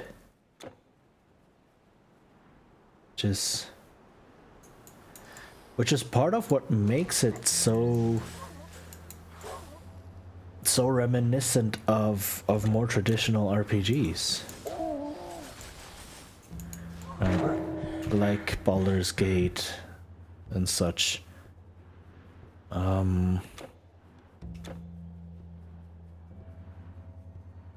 And creates a lot of that same feel. Oh. Oh my goodness, I just keep dodging into more no.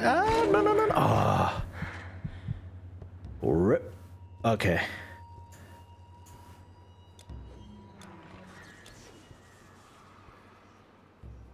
But I'm almost next level. I'm so close. So very close. I can put some more points into health. So, hopefully it'll be sooner rather than later.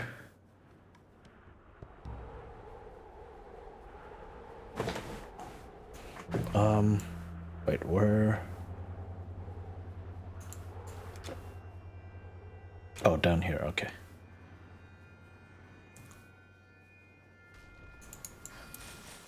Come on.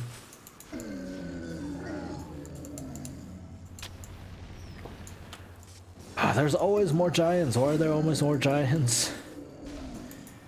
I don't want more giants. Okay. Cold essence, nice.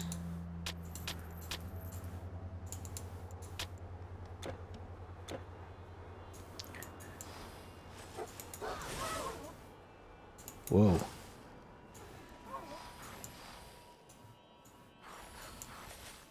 Yeah, come on. And those dudes are tough.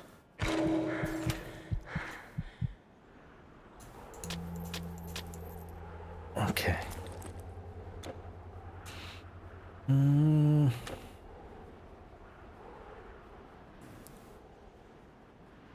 Another, right, I never got to finish that thought. Another really cool feature about this game is that loot is not random. And basically, yeah, whenever you see someone, which is why these wolves and such are not dropping anything. Whenever you see an enemy use a certain weapon or wear a certain armor, when they die, they drop that equipment. Like, you can literally see it fall off of them onto the ground. And that is a really, really cool aspect.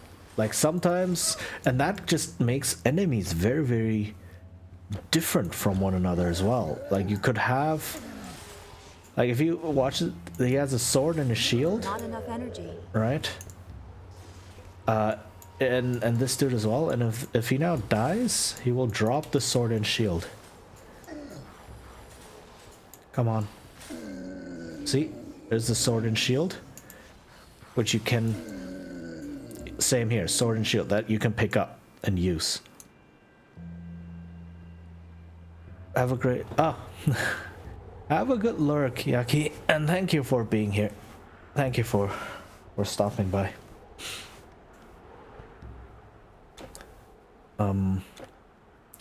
And that is really cool, and of course they use these items against you, right? So you might see a skeleton that just has a simple sword, and it's like, okay, that's pretty easy.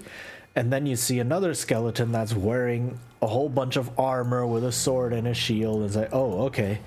And that skeleton will be tougher to fight, but then when it dies, it drops all of that equipment. And there's even a mechanic included in the item rarity that I found out about, which is these. So sometimes you can get rare items. I think they're called rare items, right, with a green name. But if a monster is wearing a rare item of its own type, right, so you can have like a centaur wearing centaur armor, or a boar rider wearing boar rider armor, or whatever, and they drop it, then it drops this special type with a special name, and that is a really cool effect. Right, see, this dude has an axe and a shield instead of a sword and a shield. So when he dies, he will drop the axe. Boom. There's the axe. Right? It's the exact axe that he was using. So that is a really cool concept. And these dudes now have hammers. Right? So when they die, they will drop the hammers.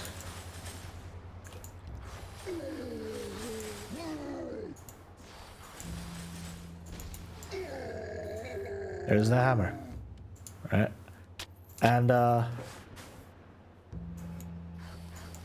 don't know. I just really like it. It makes the whole thing even more immersive. I think that's what makes this game so great. It's very, very immersive, right? The world actually feels alive and lived in, which is not easy to craft. And it feels big and mysterious, again, which is not easy to make for an ARPG like this. And there are so many of these small mechanics. Well, I say small, but you know, there's a lot of these mechanics in there that make the world that much more internally consistent. Right, and add that much more verisimilitude and internal consistency and make it, yeah, make it immersive, really. So I really like that.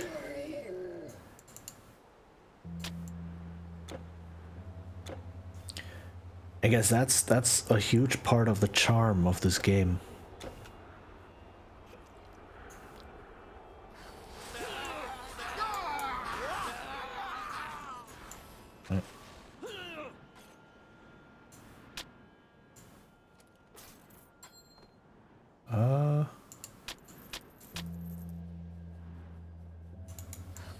And we don't see enough games do that. And again, that is something taken from more classic old RPGs.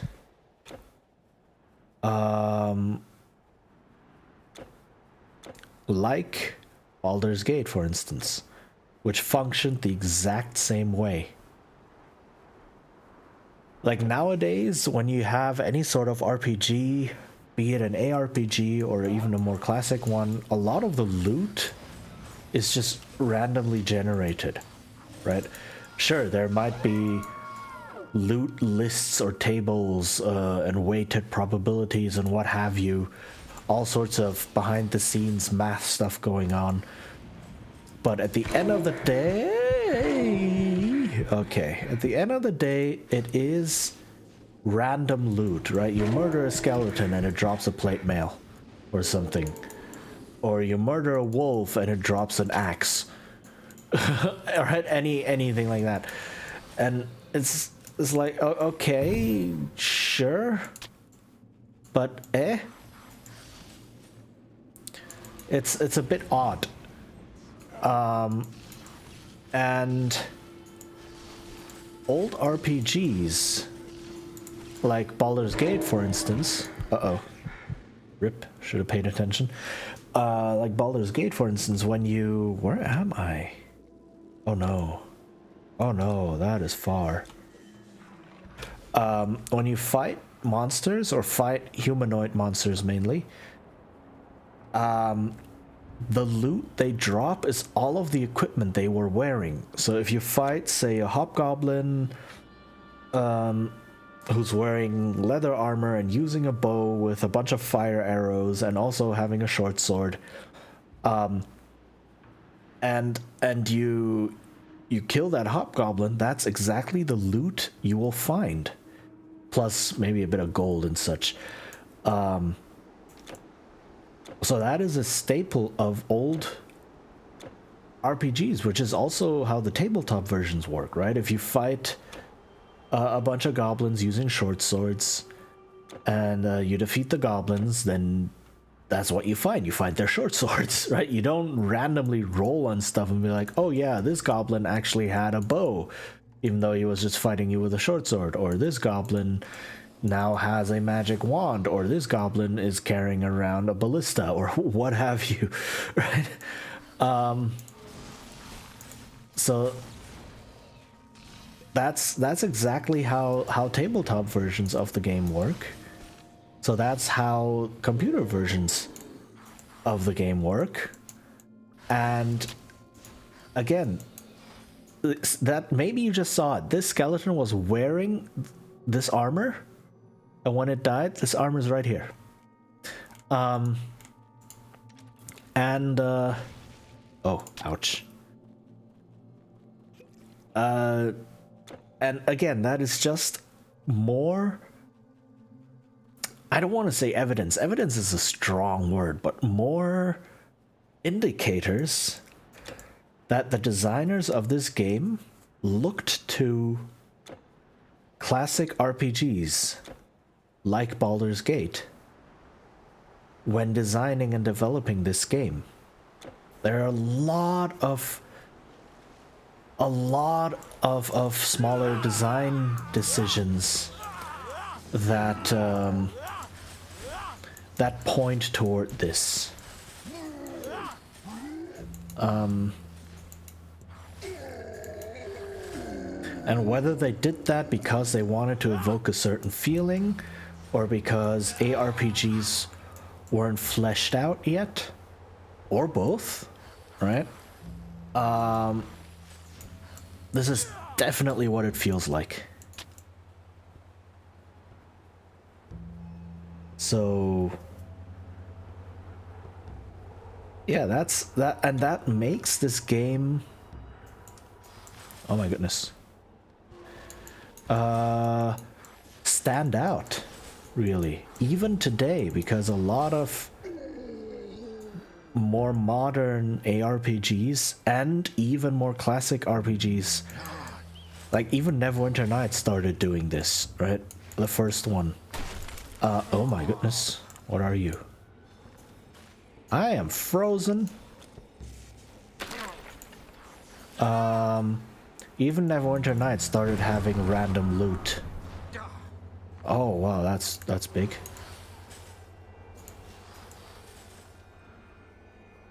Yeah, come on. Oh my goodness. Okay, whew. And a lot of modern games follow suit. Right, so it makes this game stand out by still following the more traditional paradigm of what you see is what you get in terms of loot. Which is really interesting.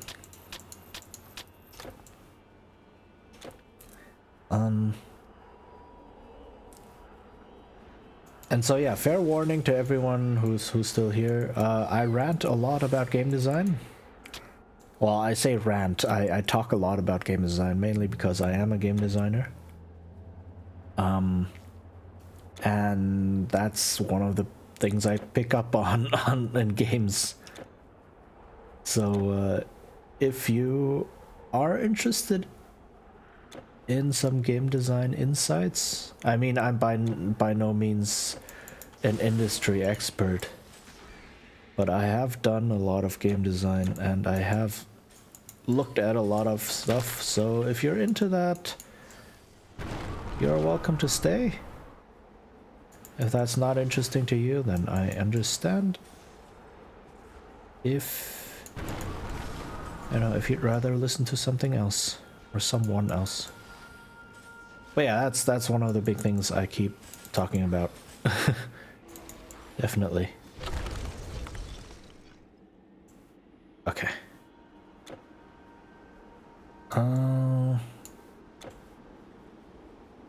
I don't know where the next area is.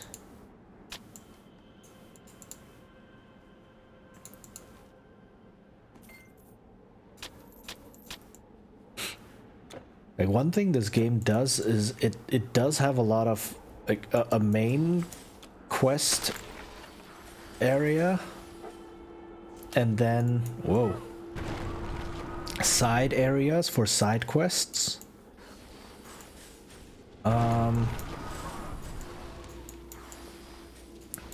And sometimes it's not always clear if the path you're following right now leads to a main area or to a side area. So there's a whole bunch of exploring, at least like the first time or first few times when you're playing this game, because again, the map never changes.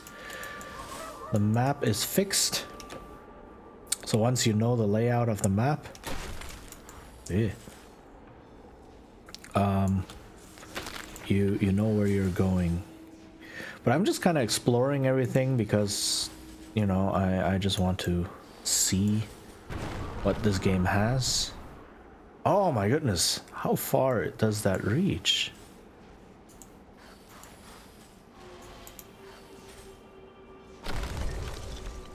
Okay.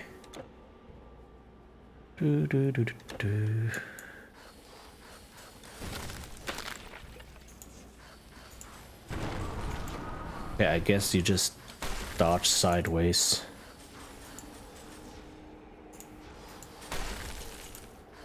Need more energy. Come on. Okay. Once you understand their patterns, it's relatively easy, I guess. Oh, that is boss music. Oops. Yeah, that is definitely boss music. Oh, yeah.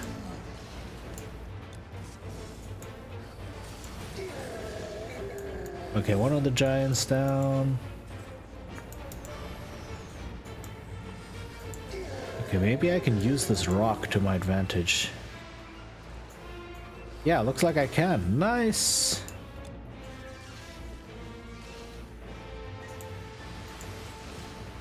Kinda. Ooh. Got tacked just by the edge of that. Okay, whoo!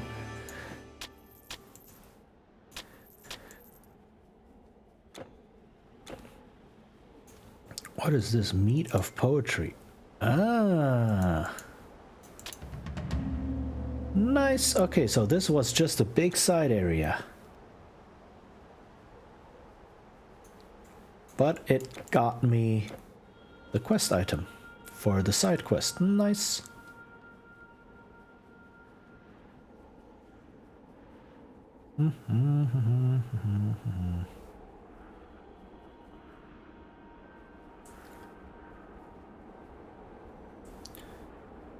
Okay. Right, so these torches denote the main area. I just forgot that I found them. That's a useful marker. Whenever you see these torches, you know it leads to a it leads to the next main area.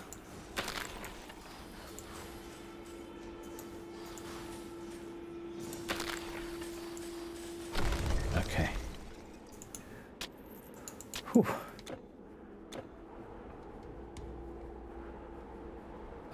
Cave. Nice. Caves are always good for XP and such.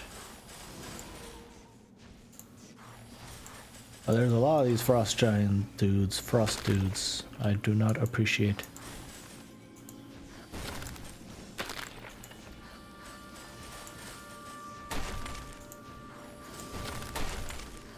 Come on. Ah.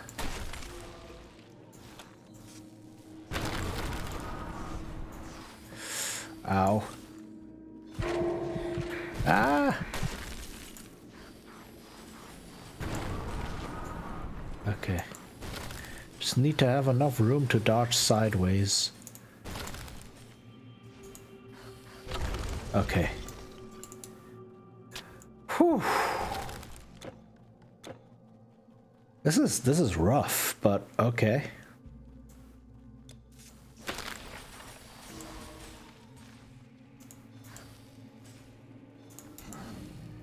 Oh my goodness.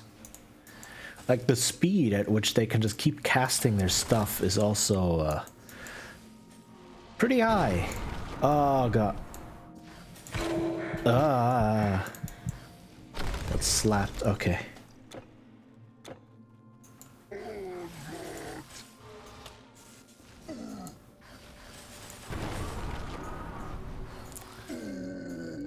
Oh man. Need more energy. Ooh.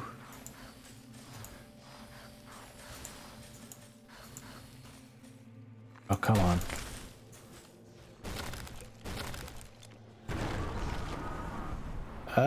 Okay. Yeah, the game is like sometimes it just kind of lags, which makes some fights more difficult than they need to be. And I actually died to lag at least once, and that was no fun. Like the game stuttered and I couldn't see what was going on, I couldn't react, and then the next thing I knew I was dead. So that was unfortunate. So yeah, that's yay for technical issues, I guess.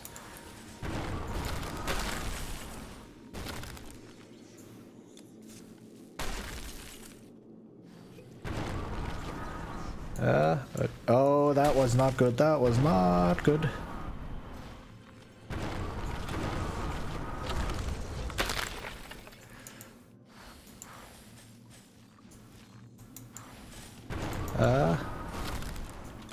Okay. It just disappears into the Z-axis. That's good. There is quite a bit of Z-clashing concerning spell effects, which is quite often pretty annoying. Like if you are standing on a slope, it's possible for projectiles and such just to get caught in the slope and not move forward. Like if I do this, oh no, this actually works because it's stairs apparently. But sometimes there's like small changes in height. Z-clashing is the wrong word, but like there's small changes in height in the terrain, and then that causes projectiles to get stuck on the ground,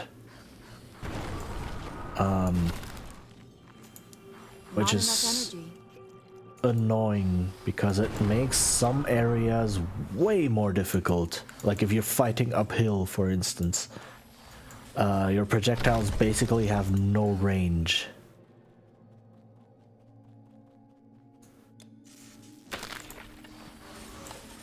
And that's like this game does have some physics issues, and I believe that's one of them. It's also possible, like items, when items drop, including when they drop out of chests and such, they have physics. Right? So all of this dropping out has physics. You can see like the shield gets stuck on the chest here and such. And it has happened to me before that items like get stuck on some weird geometry and don't drop correctly, and then they never enter a state where you can interact with them, meaning you cannot pick them up even though you see the item in the game world because the sprite is there, but the physics just messed up and the item didn't drop correctly. And so it's just permanently falling, and while it's permanently falling you cannot pick it up, and then it's just there. It's no, this item is lost. So there are some technical issues really, which seem like they just kind of included new tech because Ayo, new tech is fancy, physics engine, fancy, let's do this. And then it causes all of these problems downstream, these small issues that you don't really consider, but which nevertheless can have an impact. So, oops.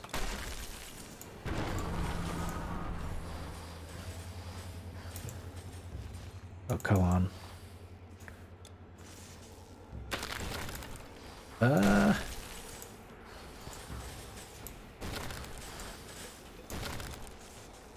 So close, alright.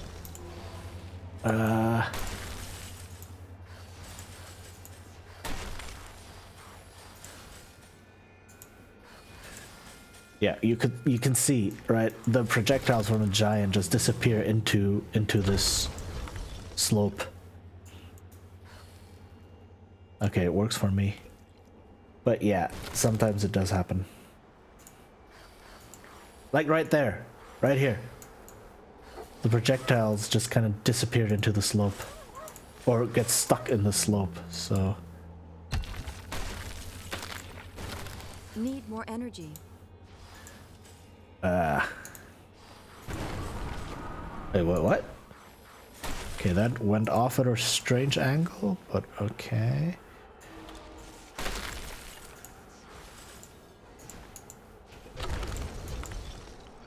Oof.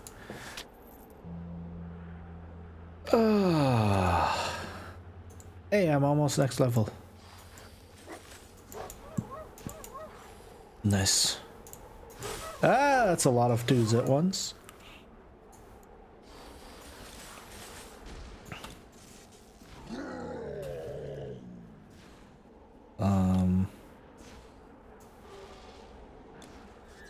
There you go. My wisp just dies really quickly, and it sucks.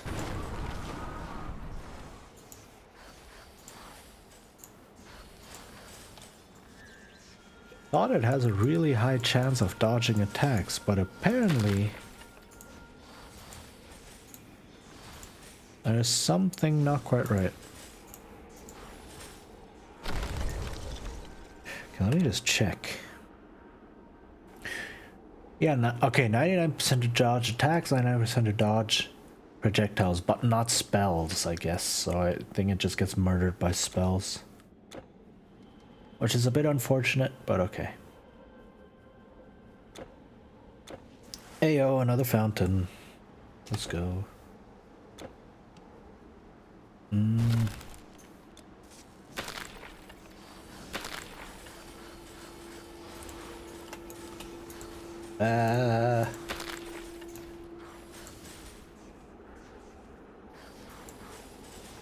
Okay. Oof. Oh, what? There's a stone heap? How did I not catch that one? Loot. It's okay. Like, I don't really need gold anymore. I have almost 12 million gold. Okay, so this is the main area. Which means I do want to check out the other spot. Like, the only thing I need gold for right now is basically potions. But potions are relatively cheap. So I could just buy a whole bunch of them and still have millions of gold. That's another thing this game copied from, like, Diablo 2. Gold is worth basically nothing.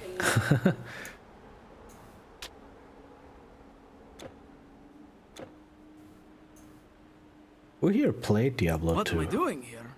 What does it look like? I bet you didn't know that we Verger are respected for our craft in all 9 realms, and found a way to travel anywhere at our leisure. Well, except Asgard. Vodin put a stop to that. What is this? Not bad.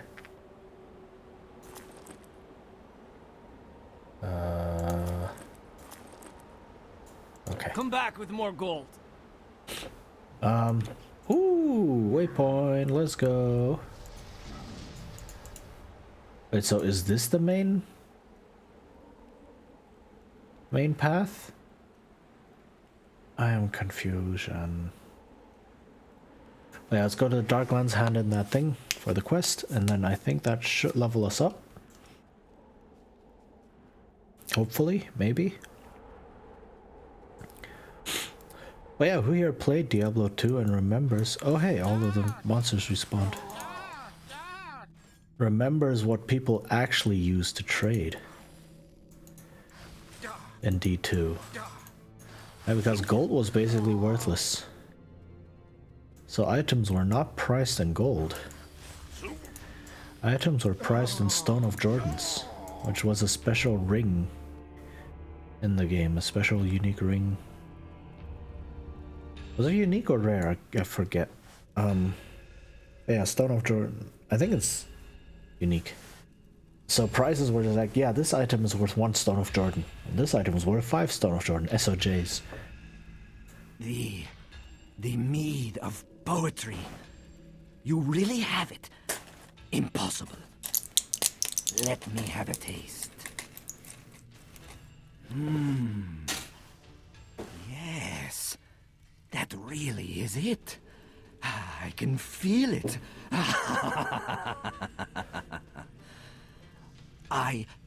We are in your debt, trespasser. And yes, we will make your item. It is just... What? We need a special ingredient to further improve items of epic or legendary quality. It is called black steel, and we don't have any. We didn't actually expect you to succeed. Right. But, as you were even able to get the mead of poetry, maybe you could find us some of that too? Please. Oh my god, these people are impossible. But yeah, I got another level.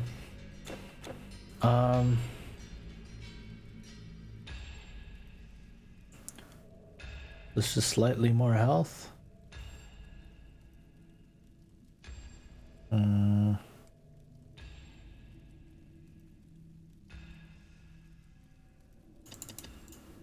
Alright, make my wisp stronger.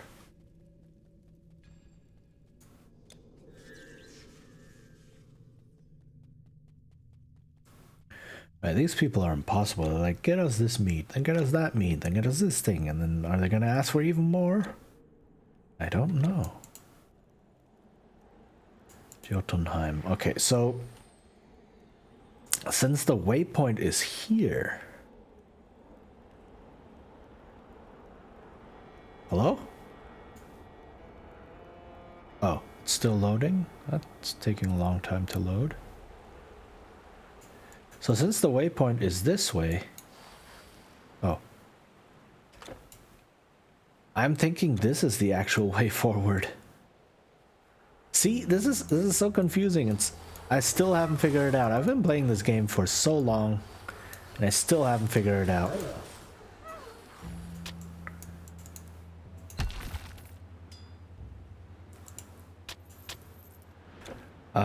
So that means let me go back here then, I guess, because why not? I'm gonna trust the waypoint more than I trust like strange braziers.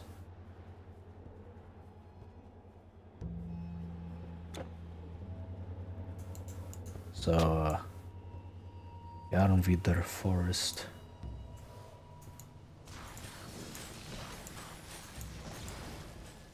Jarnvida. Okay, so these are these giant witch people. No need to scream. It's all good.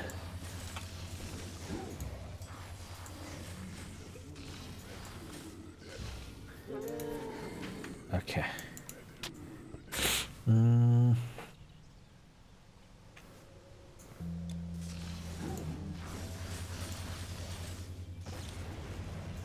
I guess as more and more of the enemies use magic, like my wisp just has a tougher time.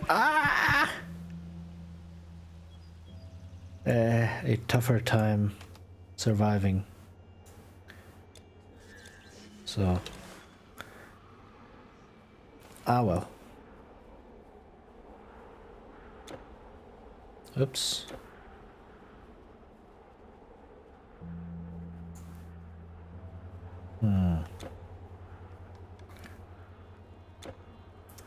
I do wonder what kind of side area this might be, though. If there's anything for a quest here. Is this where the black steel is? Maybe?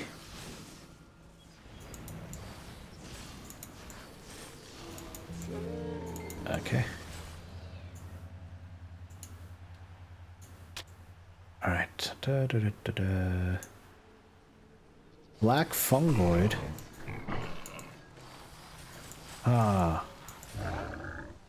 That might hint at there being, you know, maybe black steel that is corrupting them in some sort or something. I don't know.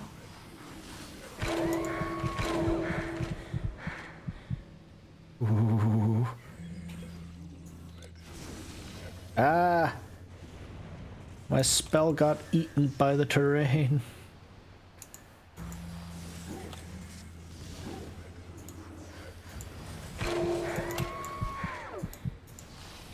Oh my goodness. Okay.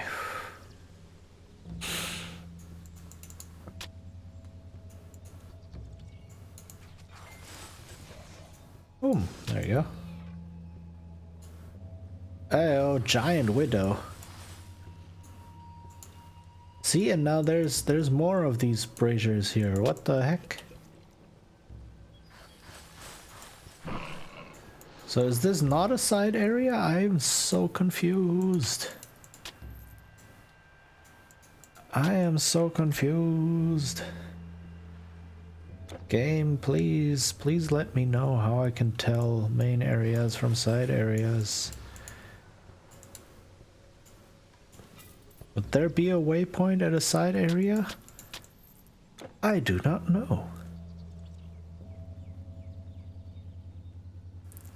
Was that thing over there actually a proper side area? I do not know. Am I just gonna continue exploring for now? Sure, why not?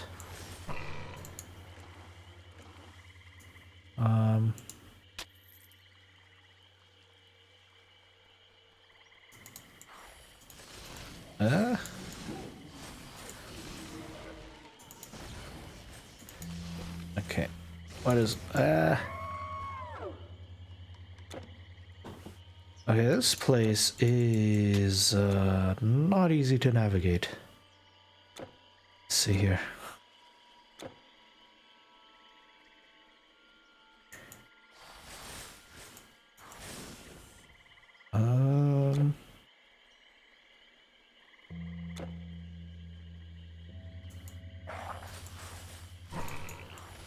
Okay.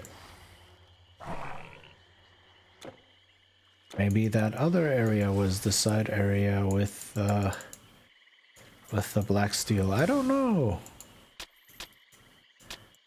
I'm just gonna continue for now, and then if this just keeps going, then I know.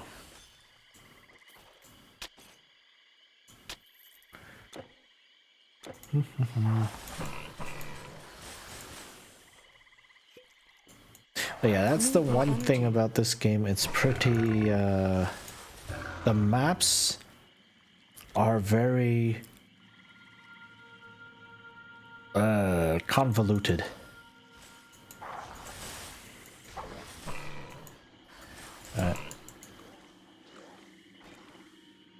I guess that drives the exploration for the first time you're playing it, or maybe the second time you're playing it.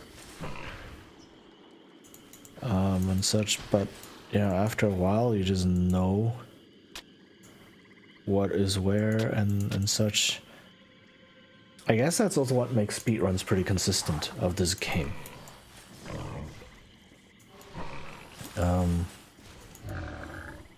Or relatively consistent compared to other ARPGs, which rely a lot more on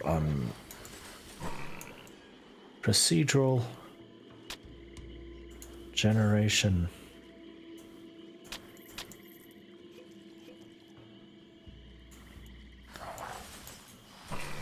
So here you can literally just go from one spot to the next directly because you know where everything is.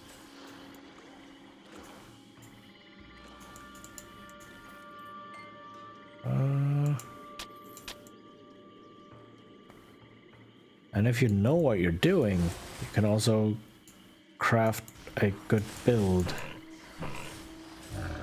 for speedrunning. Even though, like, there are so many possibilities, and it's not just 55 different combinations, right, of the two skill trees. It's also within each skill tree. Like, you don't have enough skill points to grab everything. Okay, this is just looking like it's leading me further and further along. Right, so even within a skill tree, You need to pick and choose what you get.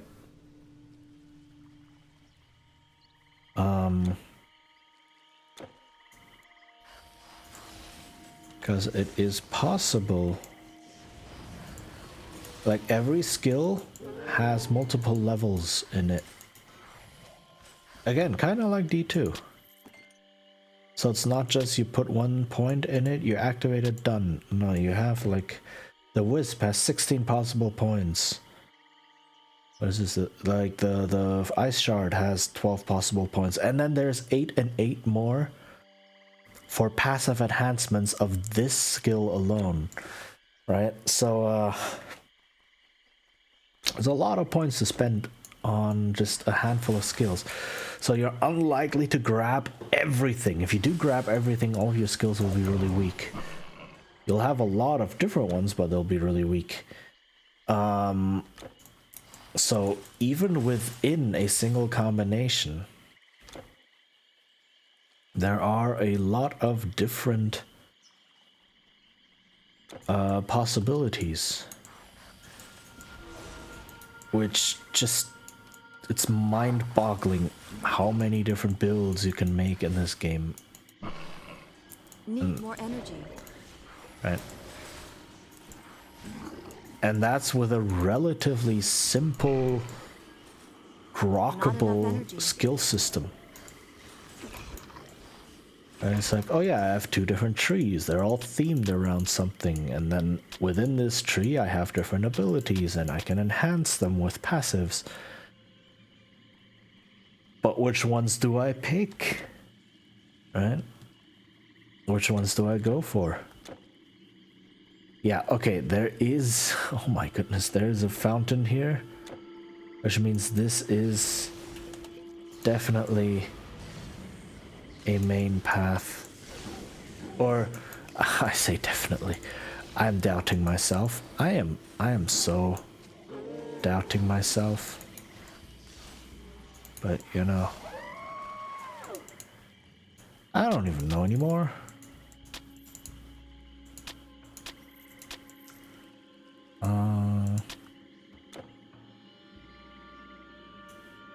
Like, if this is the main path, what's over here? Why are there braziers here and here?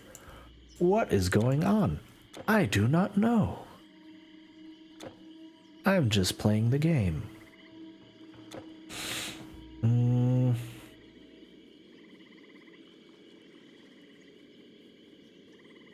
That said, and I really don't know. So now there appear to be like 3 different branches that I can explore. I don't know which one to go to.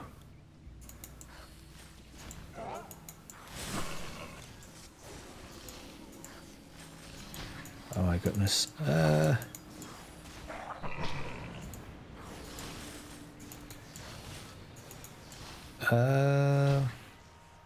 Come on. All right.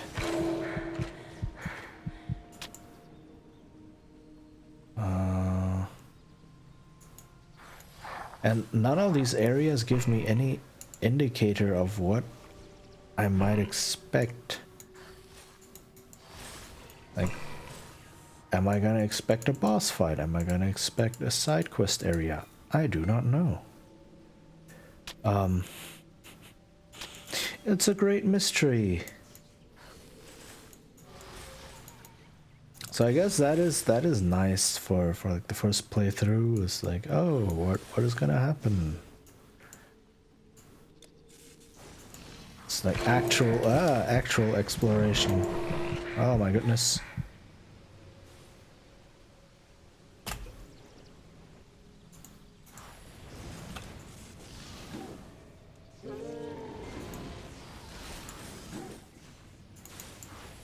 Come on. Oof, right.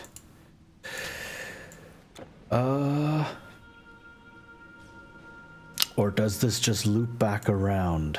If this loops back around, I'm gonna flip. I mean, it sure, okay, if it loops back around, then there's not actually all that much extra to explore, but all that worrying would have been for nothing.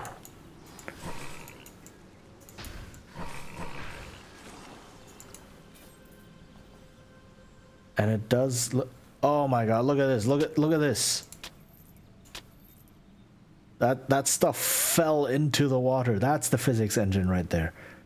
Right, that stuff fell into the water because physics, because items dropping from chests, etc. need physics for some reason. Don't know why. Okay, it does loop. It does loop, indeed. So the planned path was actually this way around here, and this is the actual path forward. And all of this is just an alternate way? Is there nothing extra? Did I miss something? I probably missed something. As I have learned, there are actually hidden paths to side areas in this game.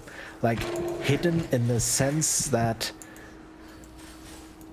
they are camouflaged. So I may have to, like, since I'm not gonna finish the game today anyway. Oh god. Sorry. Since I'm not going to finish the game today anyway, but there's still a whole nother chapter to go. It's not going to happen.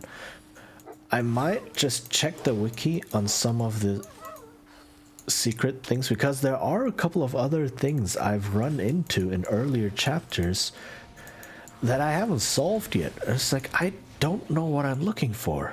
Right? Some locked doors that I cannot open. Some things that look like they might be secret paths, but I'm not sure, or stuff might be hidden. So I don't know. I may have a look at the wiki to see if there's anything I may have missed. Oh come on. Oh come on. Terrain, why you do this to me?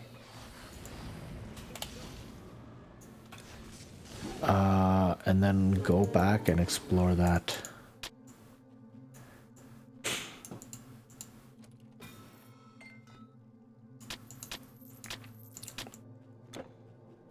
Because yeah, this game doesn't just outright tell you, oh, you must go to this place and take this path, because it likes to keep some things a bit more mysterious, like I said, which makes the whole game a bit more immersive and less checklisty.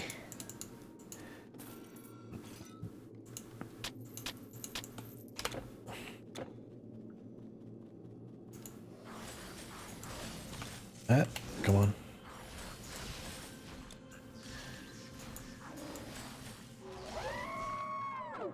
That scream. Sheesh. Chill, lady. If you are a lady, I don't know what you are. Chill, person.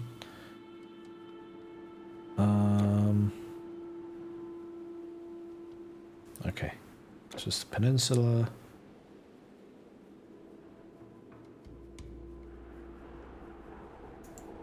Yeah, this is gonna loop. So why that extra path?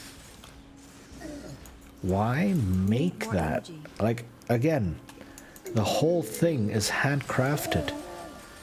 Why craft all of this? Is there something hidden here? Is this a path? I do not know. Is there a path somewhere here? I'm not sure. Like, what's going on? I have no clue.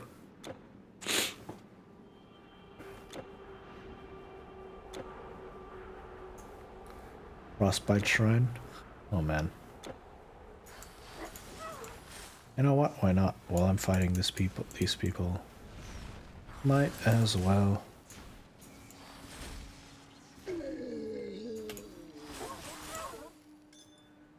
Oh, Lupine Claw.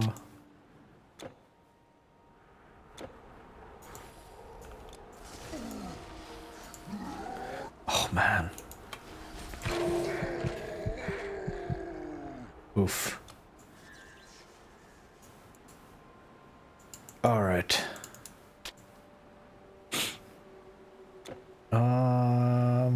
And that is the loop closed. Hey, okay. At least that mystery is solved.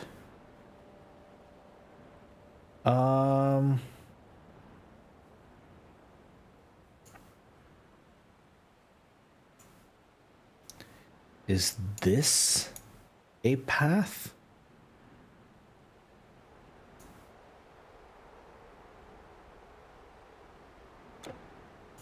Possibly. Welcome to Jotunheim, the trade capital of the 9 worlds.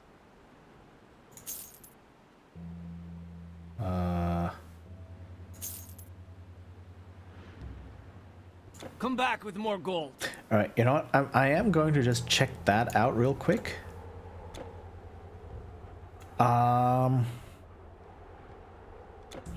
But then I think I am going to call it because it's been almost 8 hours. Like, again, I think the stream may have crashed at some point. Uh-oh. Is my connection okay? Connection's hopefully okay. The stream may have crashed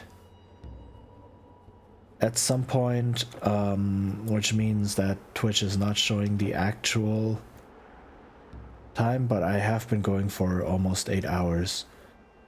And I am starting to feel the exhaustion slowly seeping in, so I'm just gonna check this out while I'm here.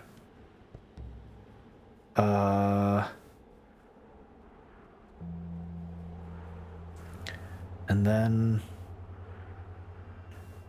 I'm going to call it. I did find the next waypoint, so that's a good place to stop as well, because that's a good progress indicator. Is this a path? No, this is not a path. I've been to this cave, right? Yeah, I've been to this cave. Okay. Yeah. So that's what I'm gonna do. Actually, let me just do a quick shopping trip, essentially. Here. Let's get that out of the way.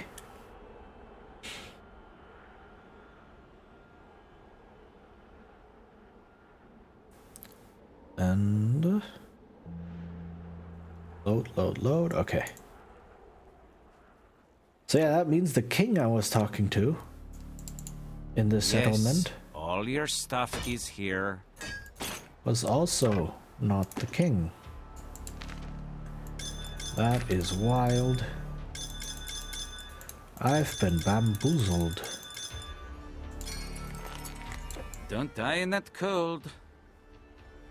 The king's still here?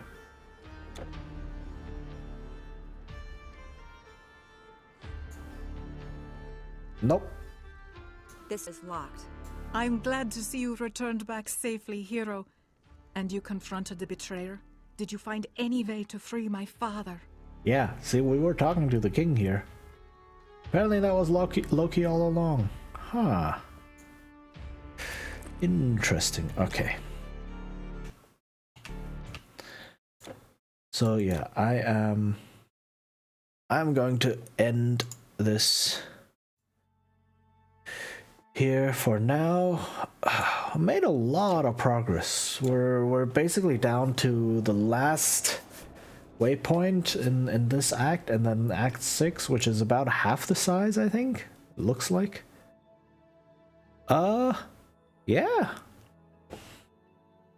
This was a lot of fun, actually. Got quite a bit done in this game. Okay.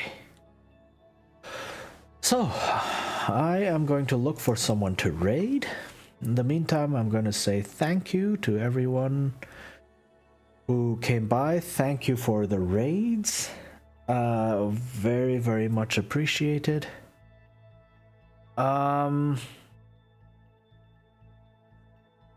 Let me see who is around. A lot of people are around, actually.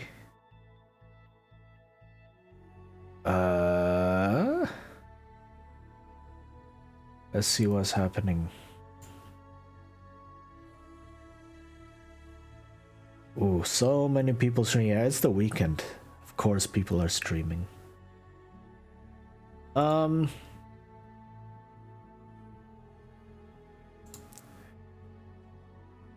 Let's see.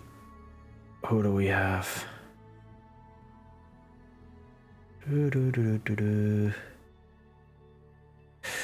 Okay. Let me send you off to Jinxie, Super Jinxie, who's currently having a Christmas brawl. So a whole bunch of people together.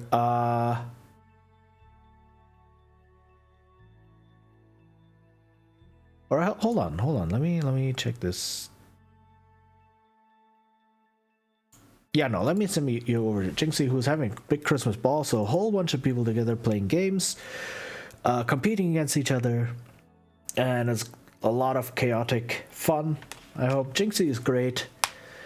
Say hi to her for me as well. And raid super_Jinxie. Yep. All right. So yeah, thank you everyone who came by. I should be streaming again tomorrow if everything goes well. And yeah, maybe we can finish this game and then I can put it onto my list of stuff that I have done, which is ever growing. Okay. I wish you all a very good weekend. And take care. Stay hydrated. And bye-bye.